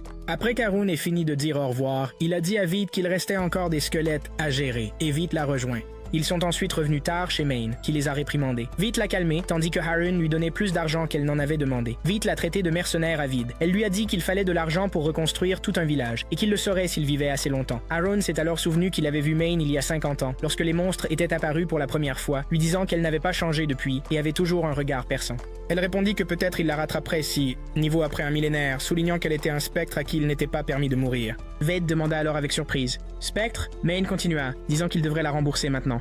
À ce moment-là, Harun a demandé à Vid de revenir vers lui une fois sa mission terminée, car il voulait lui dire quelque chose d'important. D'autre part, Rafal et Mamiel sont revenus de leur voyage, et Mamiel a dit que la pierre philosophale pouvait guérir n'importe quelle maladie ou blessure, mais elle ne pensait pas qu'il la trouverait, donc peut-être que l'immortalité était proche. Soudain, un serviteur les interrompit, informant que Ado était mort pendant leur absence, mais qu'il avait été tué par un guerrier, pas un monstre. Au fur et à mesure que les événements se déroulaient, Vid et Maine étaient à l'intérieur de la calèche. Vid lui demanda pourquoi elle mangeait autant, notant qu'elle était sur le point de consommer toutes les provisions que Harun leur avait données. Il demanda si elle était sûre d'avoir un talent pour la colère et non pour la gourmandise. Le capitaine de la calèche intervint en disant qu'ils avaient déjà eu cette discussion. À ce moment-là, Maine goûta un peu de nourriture pour Vid et s'allongea immédiatement sur ses genoux. Il lui demanda pourquoi elle ne dormait pas par terre, ce à quoi elle répondit que le sol était dur. Avant qu'il ne puisse dire autre chose, il constata que Maine s'était endormi. Pendant ce temps, Myria demandait à Roxy quand ils arriveraient à Galia. Roxy l'informa qu'ils étaient maintenant proches de la frontière, tandis que Mogun déclara qu'ils étaient sur le point d'atteindre Hausen. Bientôt, ils arrivèrent au château de Harun à Hausen. Lorsque Myria exprima son admiration pour le château, Roxy mentionna que M. Harun y vivait autrefois. Myria demanda alors qui était le seigneur actuel du château. Roxy répondit qu'un Lord Lish était maintenant aux commandes, mais en le regardant maintenant, elle ne ressentait aucune présence de monstre. Mogun supposa que le château avait peut-être été libéré de Lish.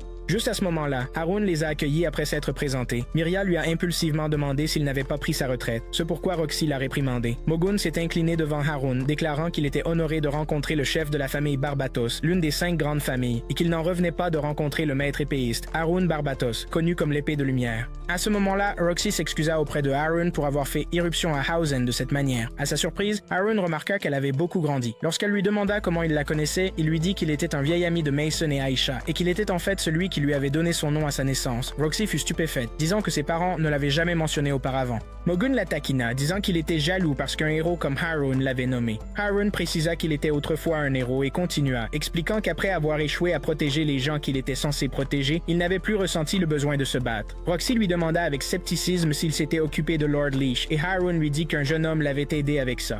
Mogun a commenté que le jeune homme devait être un guerrier talentueux pour avoir abattu une bête couronnée. Miria a demandé avec enthousiasme à propos de ce jeune homme voulant le rencontrer, mais Harun lui a dit qu'il était parti.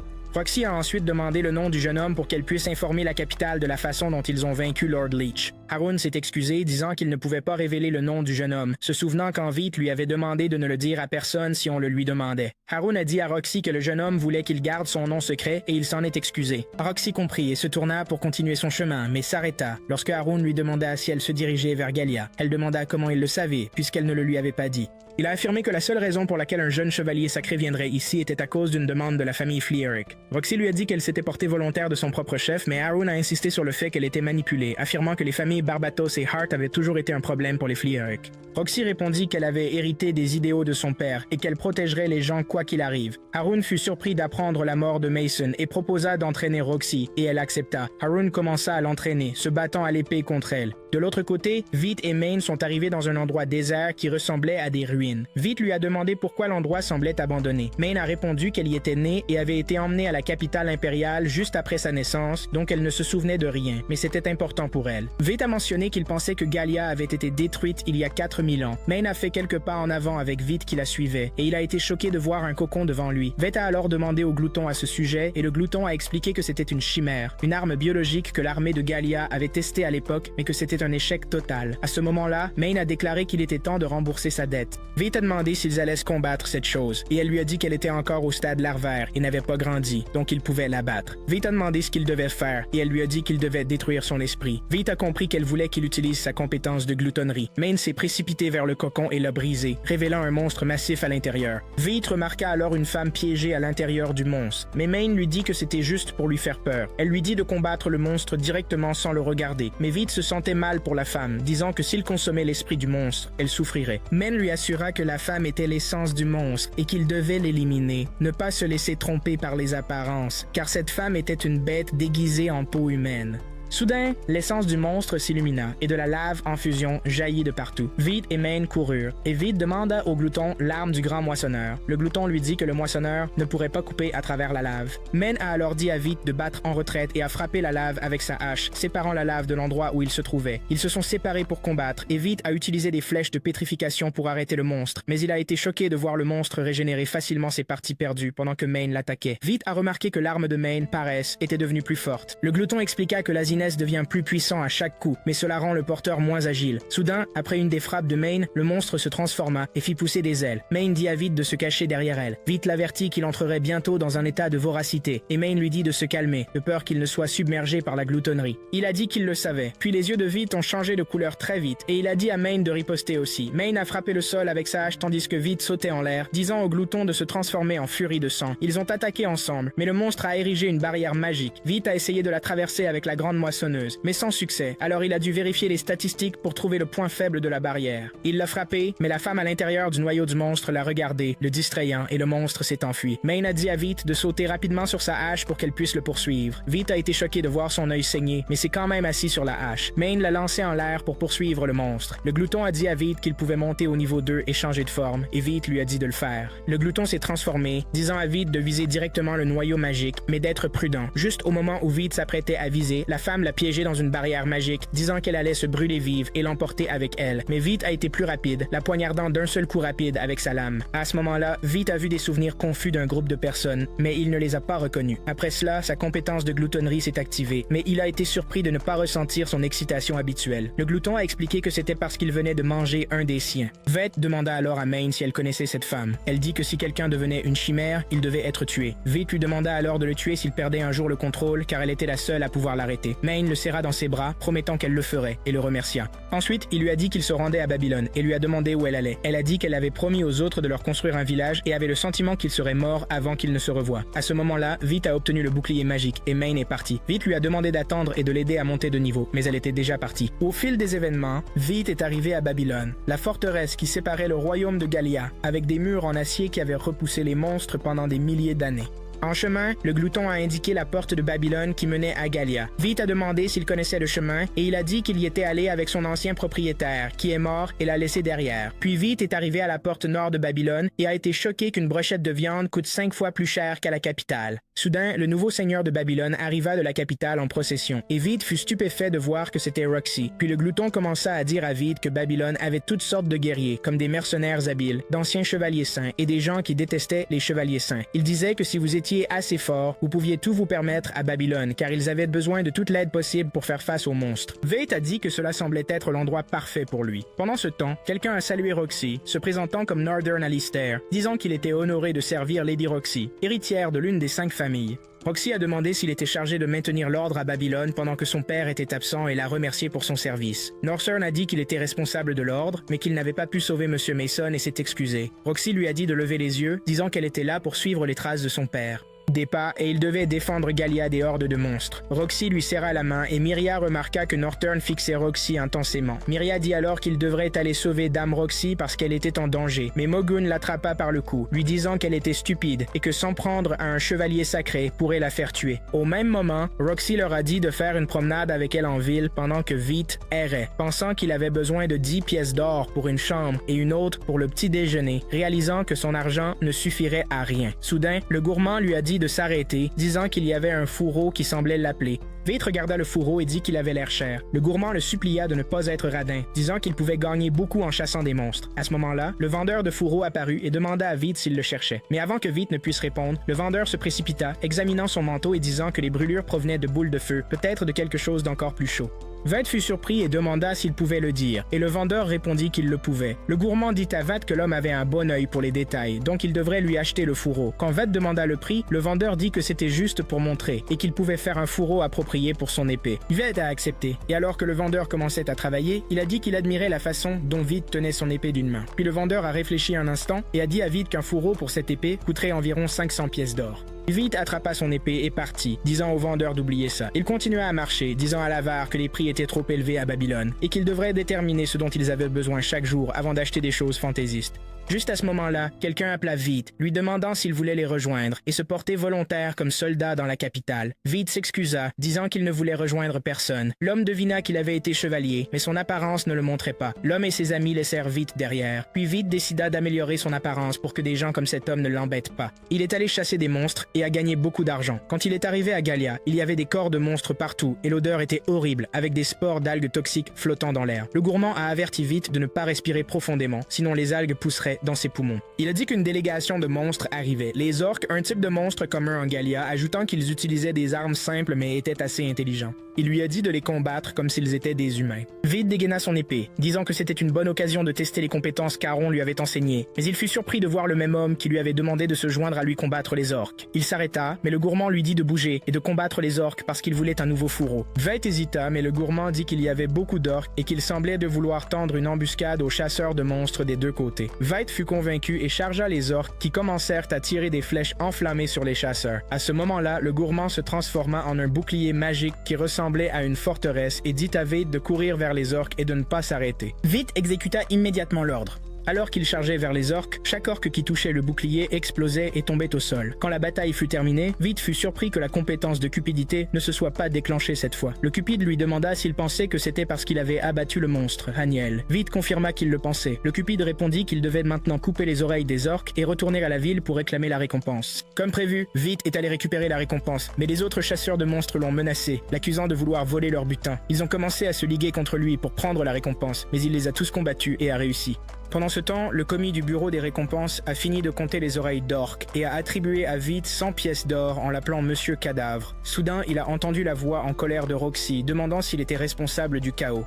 Quelques instants plus tard, Roxy a dit qu'elle comprenait la situation. Il ne les a attaqués qu'après qu'ils aient commencé, et ses actions étaient en légitime défense. Vette lui demanda alors quel serait son sort maintenant, et Roxy lui dit qu'il avait quelque peu réagi de manière excessive, mais qu'elle ne le punirait pas cette fois-ci puisqu'elle était en partie responsable du déclin de l'ordre à Babylone. Roxy se tourna ensuite vers les chasseurs de monstres et leur dit qu'elle fermerait les yeux sur leurs actions à condition qu'ils passent la nuit en prison. À ce moment-là, Vite se perdit dans ses souvenirs avec Roxy. Elle l'appela, se demandant s'il écoutait, mais Myrial informa qu'il ne l'était pas et commença à l'attaquer, essayant de lui enlever son masque, affirmant qu'il devrait montrer son visage lorsqu'il parle à Lady Roxy. Mogon lui a dit que les masques faisaient partie de l'équipement d'un guerrier, tandis que Roxy lui demandait d'arrêter. Vite remercia Roxy, mais elle lui demanda son nom. Il lui dit qu'il s'appelait Corpse. Roxy lui demanda alors de ne plus causer de problème et lui conseilla de faire plus attention à son apparence, car cela était quelque peu distrayant. Soudain, Vite s'élança devant elle comme un boulet de canon, la laissant se demander ce qui n'allait pas chez lui. Mogon l'informa que Vite semblait maigre et paraissait faible à première vue, mais il se demandait quel genre de guerrier il était puisqu'il avait vaincu tout le monde. De l'autre côté, Vite se promenait dans la ville, discutant avec l'avare et devinant que Roxy le détestait. À ce moment-là, le vendeur apparut devant lui, lui disant qu'il avait entendu parler de la victoire de Vite sur les sauvages et lui proposa de porter son équipement pendant les batailles. Il se présenta comme Jid, mentionnant qu'il avait ouvert sa boutique il y a 3 mois. Là, Vite comprit que Jid voulait qu'il porte l'équipement pour le promouvoir et améliorer la réputation de Jid en ville. Jid avoua qu'il cherchait un guerrier approprié pour cela et demanda si Vite voulait travailler avec lui. Vite se leva et serra la main de Jid, confirmant qu'il n'y avait aucune raison de refuser une telle offre. Peu de temps après, Jid prépara Vite pour qu'il ressemble à un vrai guerrier. Le gourmand s'émerveilla de son allure, tandis que Jid affirmait que tout l'équipement ne coûtait que 80 pièces d'or. Le gourmand fut stupéfait, pensant que Jid ne lui ferait pas payer, puisque Vite ferait la promotion de son équipement. Cependant, Jid proposa de ne prendre que la moitié du prix. Après cela, Vite partit à la recherche de quelque chose pour satisfaire sa faim. Il entra dans une taverne animée et vit de nombreuses personnes rassemblées autour d'une femme. Dès que Vite la regarda, il se sentit intensément attiré par elle. La femme s'approcha de lui, confirmant qu'elle l'attendait et l'appela même par son nom. Vite était surpris et se demandait comment elle le connaissait, même s'il portait un masque. La femme lui dit qu'ils étaient après tout des pères et qu'elle était Eris le désir.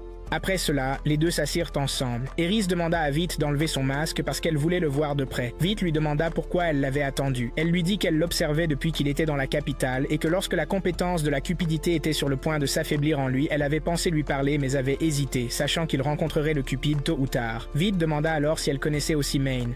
Elle répondit qu'elle était de la 2e génération et ne connaissait donc pas bien les personnes de la 1re génération. Elle le félicita ensuite d'avoir tué Hanel, précisant que toutes les chimères viennent de la capitale de Gallia, ce qui la rendait curieuse de savoir qui avait transféré le cocon à l'endroit où il a été trouvé. Elle lui a dit qu'il y avait probablement beaucoup plus de cocons, ce qui serait dangereux et que les chevaliers sacrés ne pourraient pas les gérer. Eris lui a rapidement dit qu'elle l'attendait parce qu'elle était la protectrice du royaume avec sa compétence. Et puisqu'elle était une gardienne du royaume, elle priorisait les intérêts du royaume avant ceux de quiconque. Veat lui a demandé ce qu'elle visait, et elle a répondu « Roxy Hart ». De l'autre côté, Roxy examinait les plans de Northern, qui lui a dit qu'il y avait une urgence à l'est de la capitale. Elle lui a ordonné de s'y rendre immédiatement. Pendant ce temps, Veat était furieux contre Eris, l'accusant de folie pour vouloir la mort de Roxy, arguant que cela créerait une génération humaine couronnée. Pourtant, Veat soutenait que tuer Roxy n'apporterait rien de bon à personne. Il partit alors, déterminé à protéger Roxy, tandis qu'Eris notait intérieurement que le plan avait déjà commencé. Roxy a appris de Northern qu'ils avaient perdu le contact avec les forces envoyées pour rassembler des matières premières de Gallia. Alors elle a ordonné à Northern de préparer les troupes pour les poursuivre et les secourir immédiatement.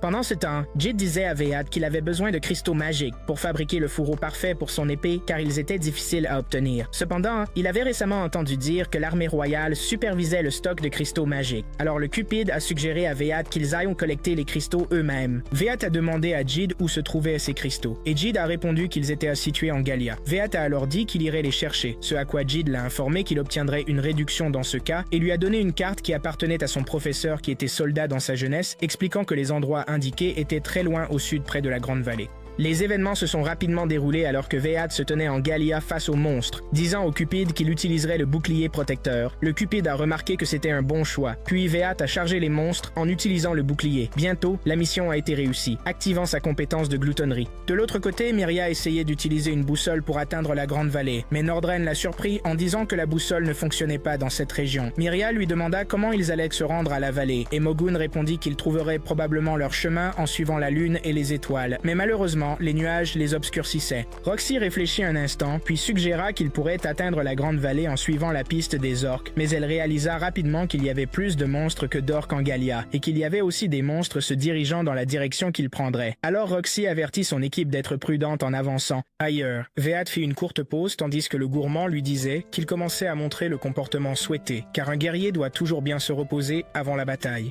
Soudain, Vead s'assoupit et se retrouva dans un endroit étrange avec la fille chimère, Anneul, devant lui. Elle semblait essayer de lui dire quelque chose, mais il ne pouvait pas l'entendre à cause du bruit. Puis Vead remarqua qu'il se tenait dans un endroit ressemblant à une mare de sang remplie de nombreux monstres et personnes. Adu émergea de cette mare et y entraîna Vead. Vead se réveilla alors et dit au Cupide qu'il sentait que des monstres se rapprochaient. Et ce n'étaient pas des monstres orques. Le Cupide suggéra à Vead d'utiliser sa vision nocturne pour les examiner. Vead l'a fait et a vu qu'il s'agissait de monstres salamandres. 4 d'entre eux. À ce moment-là, le gourmand prévoyait de commencer avec la magie de pétrification en utilisant l'arc noir. Vead a tiré ses premières flèches sur les salamandres, mais a demandé au gourmand d'attendre un instant car il sentait quelque chose d'étrange chez l'un d'eux.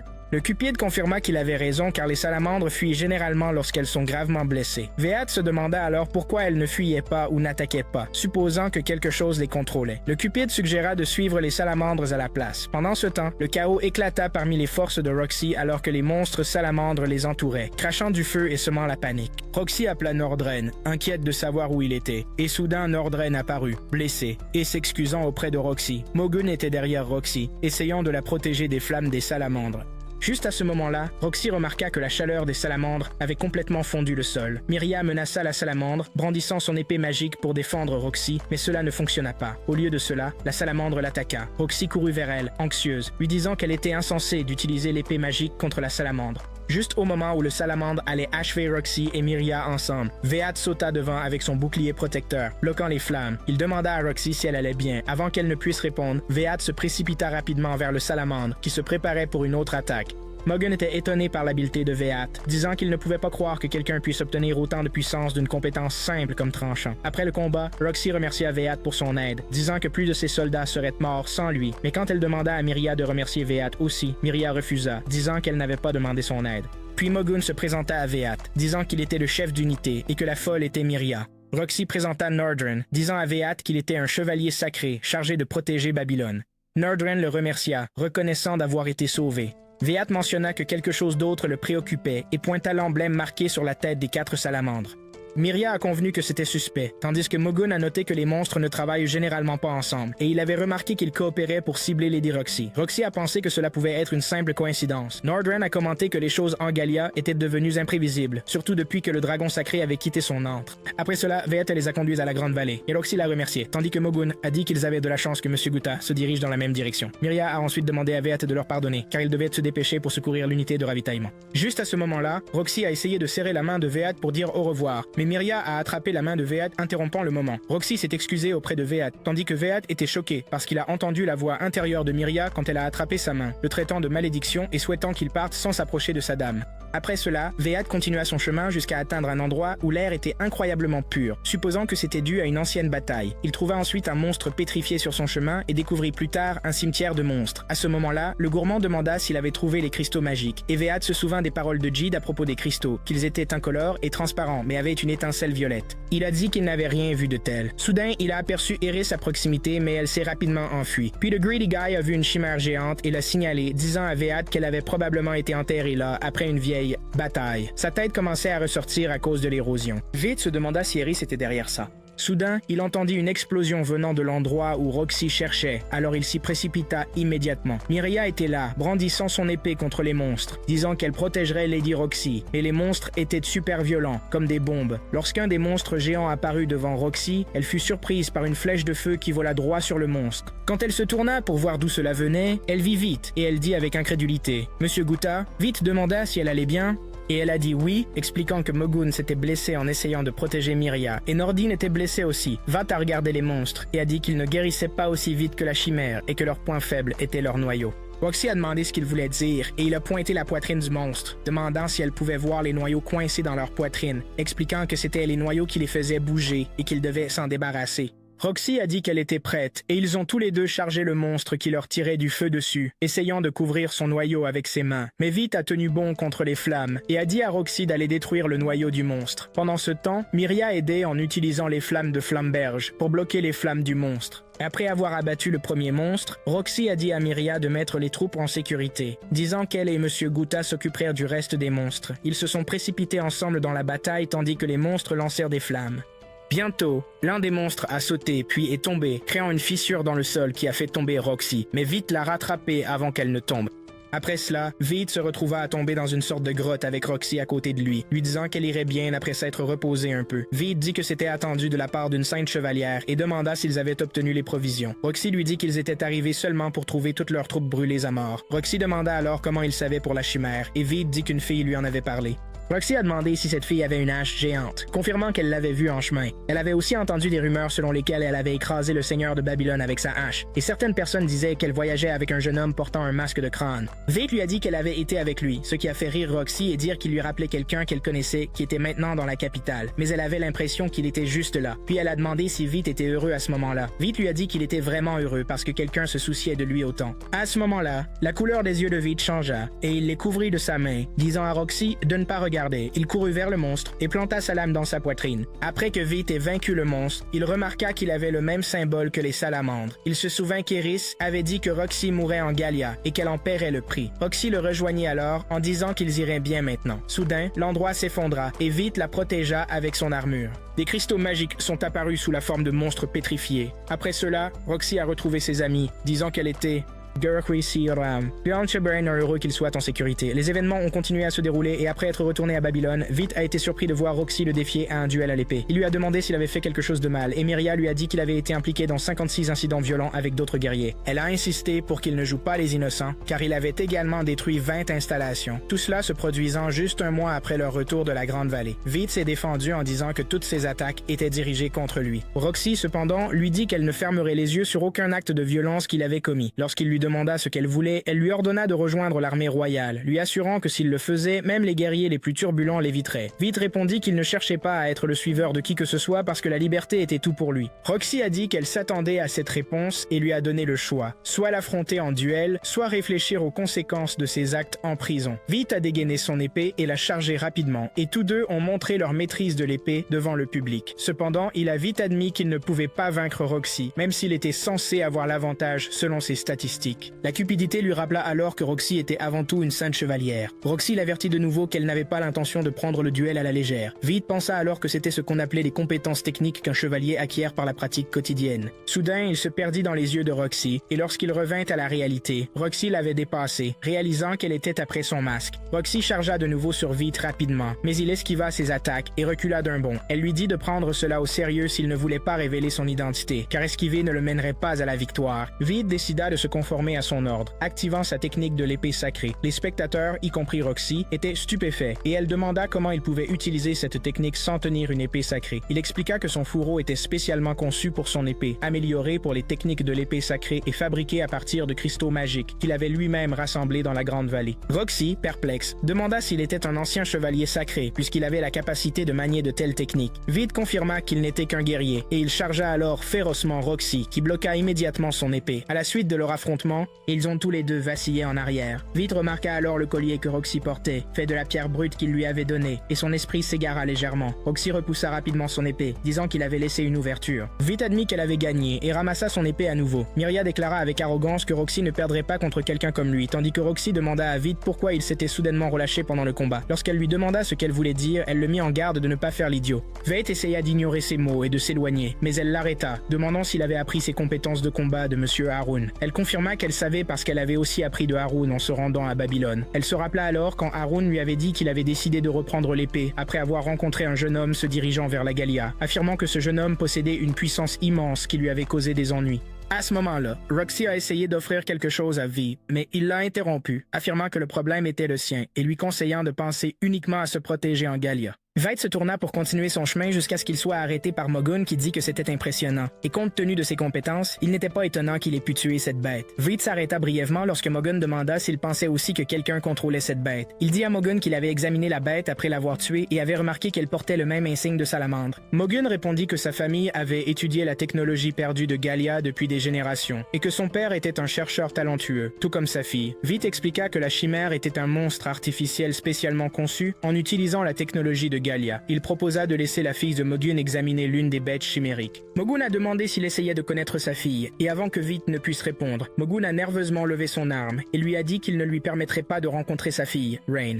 Mogun se mit alors à courir après lui. Vite lui dit que ce n'était qu'une suggestion. Dans le laboratoire, le chercheur disait à Rain qu'il y avait des rumeurs selon lesquelles Rafale s'était enfermé dans sa chambre pour étudier la pierre philosophale. Rain répondit avec surprise. La pierre philosophale? Le chercheur l'informa que Rafale l'avait peut-être obtenue de Timbren parce qu'il y était allé en voyage avant la mort de Hadou. Rain prit immédiatement un livre à la recherche de la pierre philosophale, affirmant qu'elle pouvait guérir toutes les blessures et accorder une puissance immense, mais en même temps submerger l'esprit et le corps. D'un autre côté, Vite était à l'auberge, réfléchissant à ce que Maine lui avait dit, où elle lui avait dit qu'il devait viser le royaume E. Vite lui demanda alors ce que signifiait le royaume U. Maine expliqua que c'était un niveau de puissance où le Saint Dragon existe, et que s'il ne pouvait pas l'atteindre, il ne pourrait pas combattre le dragon. Elle l'avertit aussi de ne pas trop se pousser, car il pourrait perdre le contrôle et laisser ses compétences le dépasser. Soudain, Vite fut tiré de sa distraction par une alarme, tandis que Northern informait simultanément Roxy qu'une marche de la mort s'approchait d'eux. Roxy décida de se déplacer pour les affronter, tandis que Vite partit également pour évaluer la situation, disant « Donc, c'est la marche de la mort ». À ce moment-là, Roxy apparut avec son armée royale.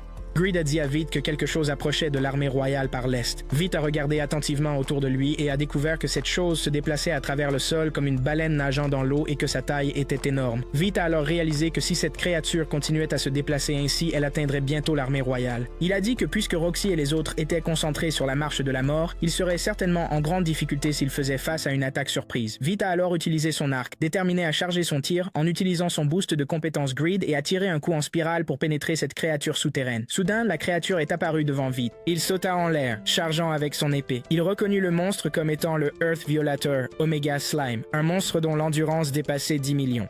Encore, à ce moment-là, Greed l'informa que même le chevalier sacré lui-même ne pourrait pas affronter cette bête, lui conseillant de se transformer en armure magique. Alors que l'Oméga le bombardait avec son ADN à l'odeur horrible, Vite se défendit rapidement avec l'armure protectrice. Greed l'avertit de ne pas toucher l'ADN de l'Oméga, soulignant qu'il contenait également de la magie corrosive et qu'il mourrait s'il le touchait. Il le mit aussi en garde contre le fait de diviser l'Oméga car son ADN se répandrait partout, provoquant la corrosion des os de Vite jusqu'à la fin. Vite demanda alors ce qu'il devait faire. Greed a suggéré d'éliminer l'Oméga avec des boules de feu et en effet Vite l'a fait, mais il a été choqué que l'Oméga disparaisse un instant avant de tomber dans une fissure du sol et de continuer à se diriger vers l'armée royale. Vite a essayé de le suivre, mais l'Oméga l'a coupé en se divisant en plus petites parties qui ont commencé à l'attaquer, essayant de le retarder pour sauver l'armée royale. Cependant, Vite les a rapidement surmontés et a commencé à élaborer un plan pour éliminer l'Oméga. Il transforma alors Greed en Bloodraven et lança son tir en spirale sur la bête, seulement pour être surpris qu'elle soit encore en vie même s'il avait drainé sa vie. Il se demanda avec incrédulité ce qui se passait. Soudain, une figure masquée apparut et Vite se précipita vers lui, exigeant de voir son visage. Mais la figure masqué brandit son arme vers Vite, une arme de péché mortel également. Lorsque Vite s'approcha de la figure masquée, de nombreux Oméga l'interrompirent, où Vite découvrit que l'Oméga était toujours vivant grâce à sa capacité de division. L'essence même de l'Oméga devint capable de se séparer, lui permettant de survivre. Vite a rapidement neutralisé l'Oméga et a visé sa flèche sur la figure masquée, mais la figure a dévié son tir avec une barrière magique. Vite a chargé la figure masquée, l'épée balayant rapidement. La figure masquée lui a simplement dit qu'il perdait son temps. Vite était choqué car il était si sûr que la figure masquée était Iris, mais la figure masquée le repoussa et commença à l'attaquer.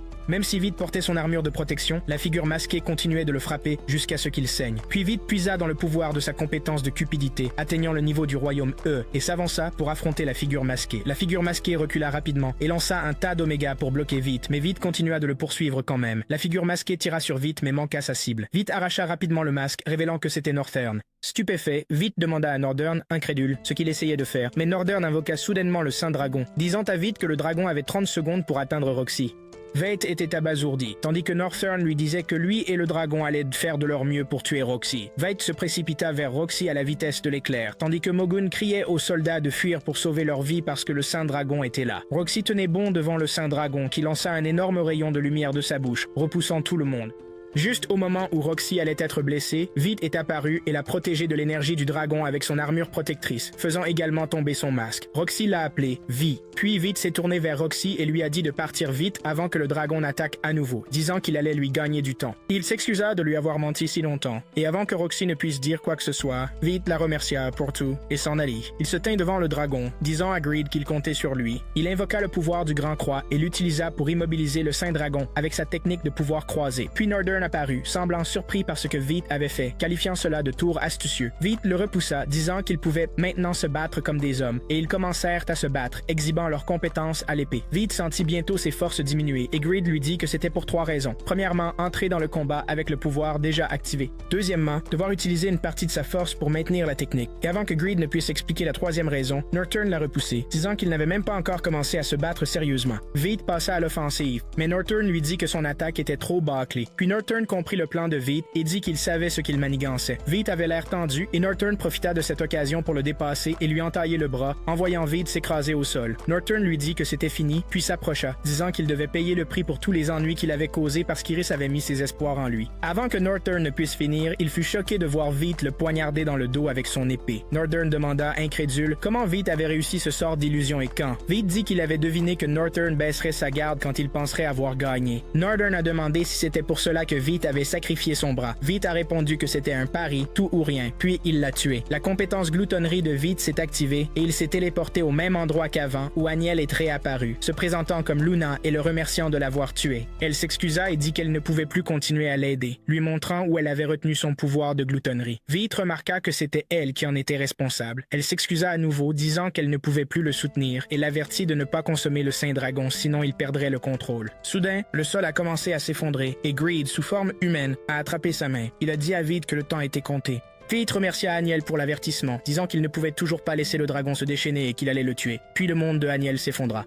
Et Veidt est revenu à la réalité, disant à Greed qu'il était autrefois humain. Greed lui a demandé de considérer cela comme une forme temporaire. Le dragon s'est libéré de ses chaînes, et Veidt a demandé à Greed quel était le plan pour y faire face. Greed a dit qu'utiliser un bouclier à une main serait difficile. Veidt a ensuite poussé Greed vers le dragon, a volé vers lui avec un coup destructeur, a repris son épée, a sauté sur le dragon et a commencé à le tailler en pièces. Le dragon était étendu sur le sol, et Veidt l'acheva avec son épée, mettant fin à sa vie. La compétence gloutonnerie de Veidt s'activa, et il essaya de la contrôler avant de se transformer en monstre. À ce moment-là, il décida de sacrifier ses compétences et de revenir à ses statistiques de départ pour réduire les dégâts. Greed l'avertit que même s'il faisait cela, ses compétences finiraient par le consumer un jour. Soudain, Mayne est apparue, disant qu'elle ne pensait pas que ce jour viendrait si tôt. Veidt la supplia de le tuer. Elle lui dit qu'elle l'avait averti de ne pas en faire trop. Il s'excusa, puis elle leva sa hache, disant qu'elle tiendrait sa promesse. Mais juste au moment où Mayne levait sa hache et s'apprêtait à l'abattre sur lui, Roxy arriva, roulant Veidt hors du chemin et créant une fissure dans le sol. Veidt lui demanda pourquoi elle avait fait ça et détourna le regard, lui demandant de ne pas le regarder comme ça parce qu'il ne voulait pas qu'elle le voie ainsi.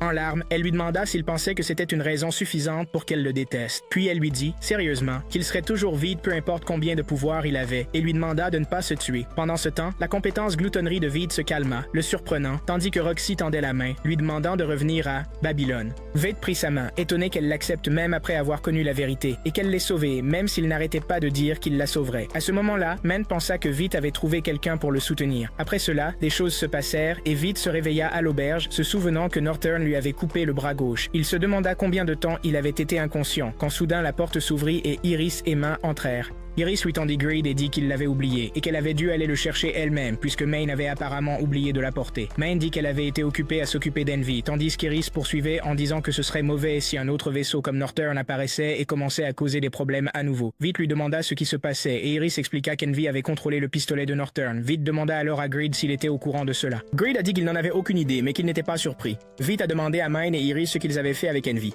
Mayne a répondu qu'il l'avait jeté de l'autre côté de Gallia. Iris a ensuite dit à Veidt qu'ils avaient besoin besoin de son aide après qu'il se soit prouvé en tuant le Saint Dragon, expliquant qu'il n'était plus nécessaire de créer un humain couronné par la mort de Roxy. Vite lui a demandé de promettre qu'elle ne ferait pas de mal à Roxy d'abord, et il l'écouterait. Iris lui a dit que c'était Envy qui avait suggéré la mort de Roxy, mais qu'elle regrettait d'avoir accepté. Elle lui a dit que le pays entrerait dans une nouvelle ère maintenant que le Saint Dragon était mort, donc tous les porteurs des péchés capitaux devaient gérer ce qui allait se passer ensuite, et qu'ils n'avaient pas le droit de refuser. Vite lui a demandé ce qu'elle voulait dire. Iris a dit qu'il devait d'abord soigner son bras, et partir avant que Roxy n'arrive. Vite demanda sérieusement si elle pouvait restaurer son bras. Pendant ce temps, Myria s'entraînait à se battre à l'épée contre Morgane lorsqu'elle remarqua que Roxy partait et elle courut rapidement vers elle, lui demandant si elle sortait. Roxy le confirma et lui dit de gérer les choses jusqu'à son retour. Bientôt, Roxy arriva à l'auberge en portant des raisins, commençant à chercher Vite, mais trouva une note qu'il lui avait laissée, lui demandant pardon pour avoir disparu si soudainement et promettant qu'il reviendrait vers elle.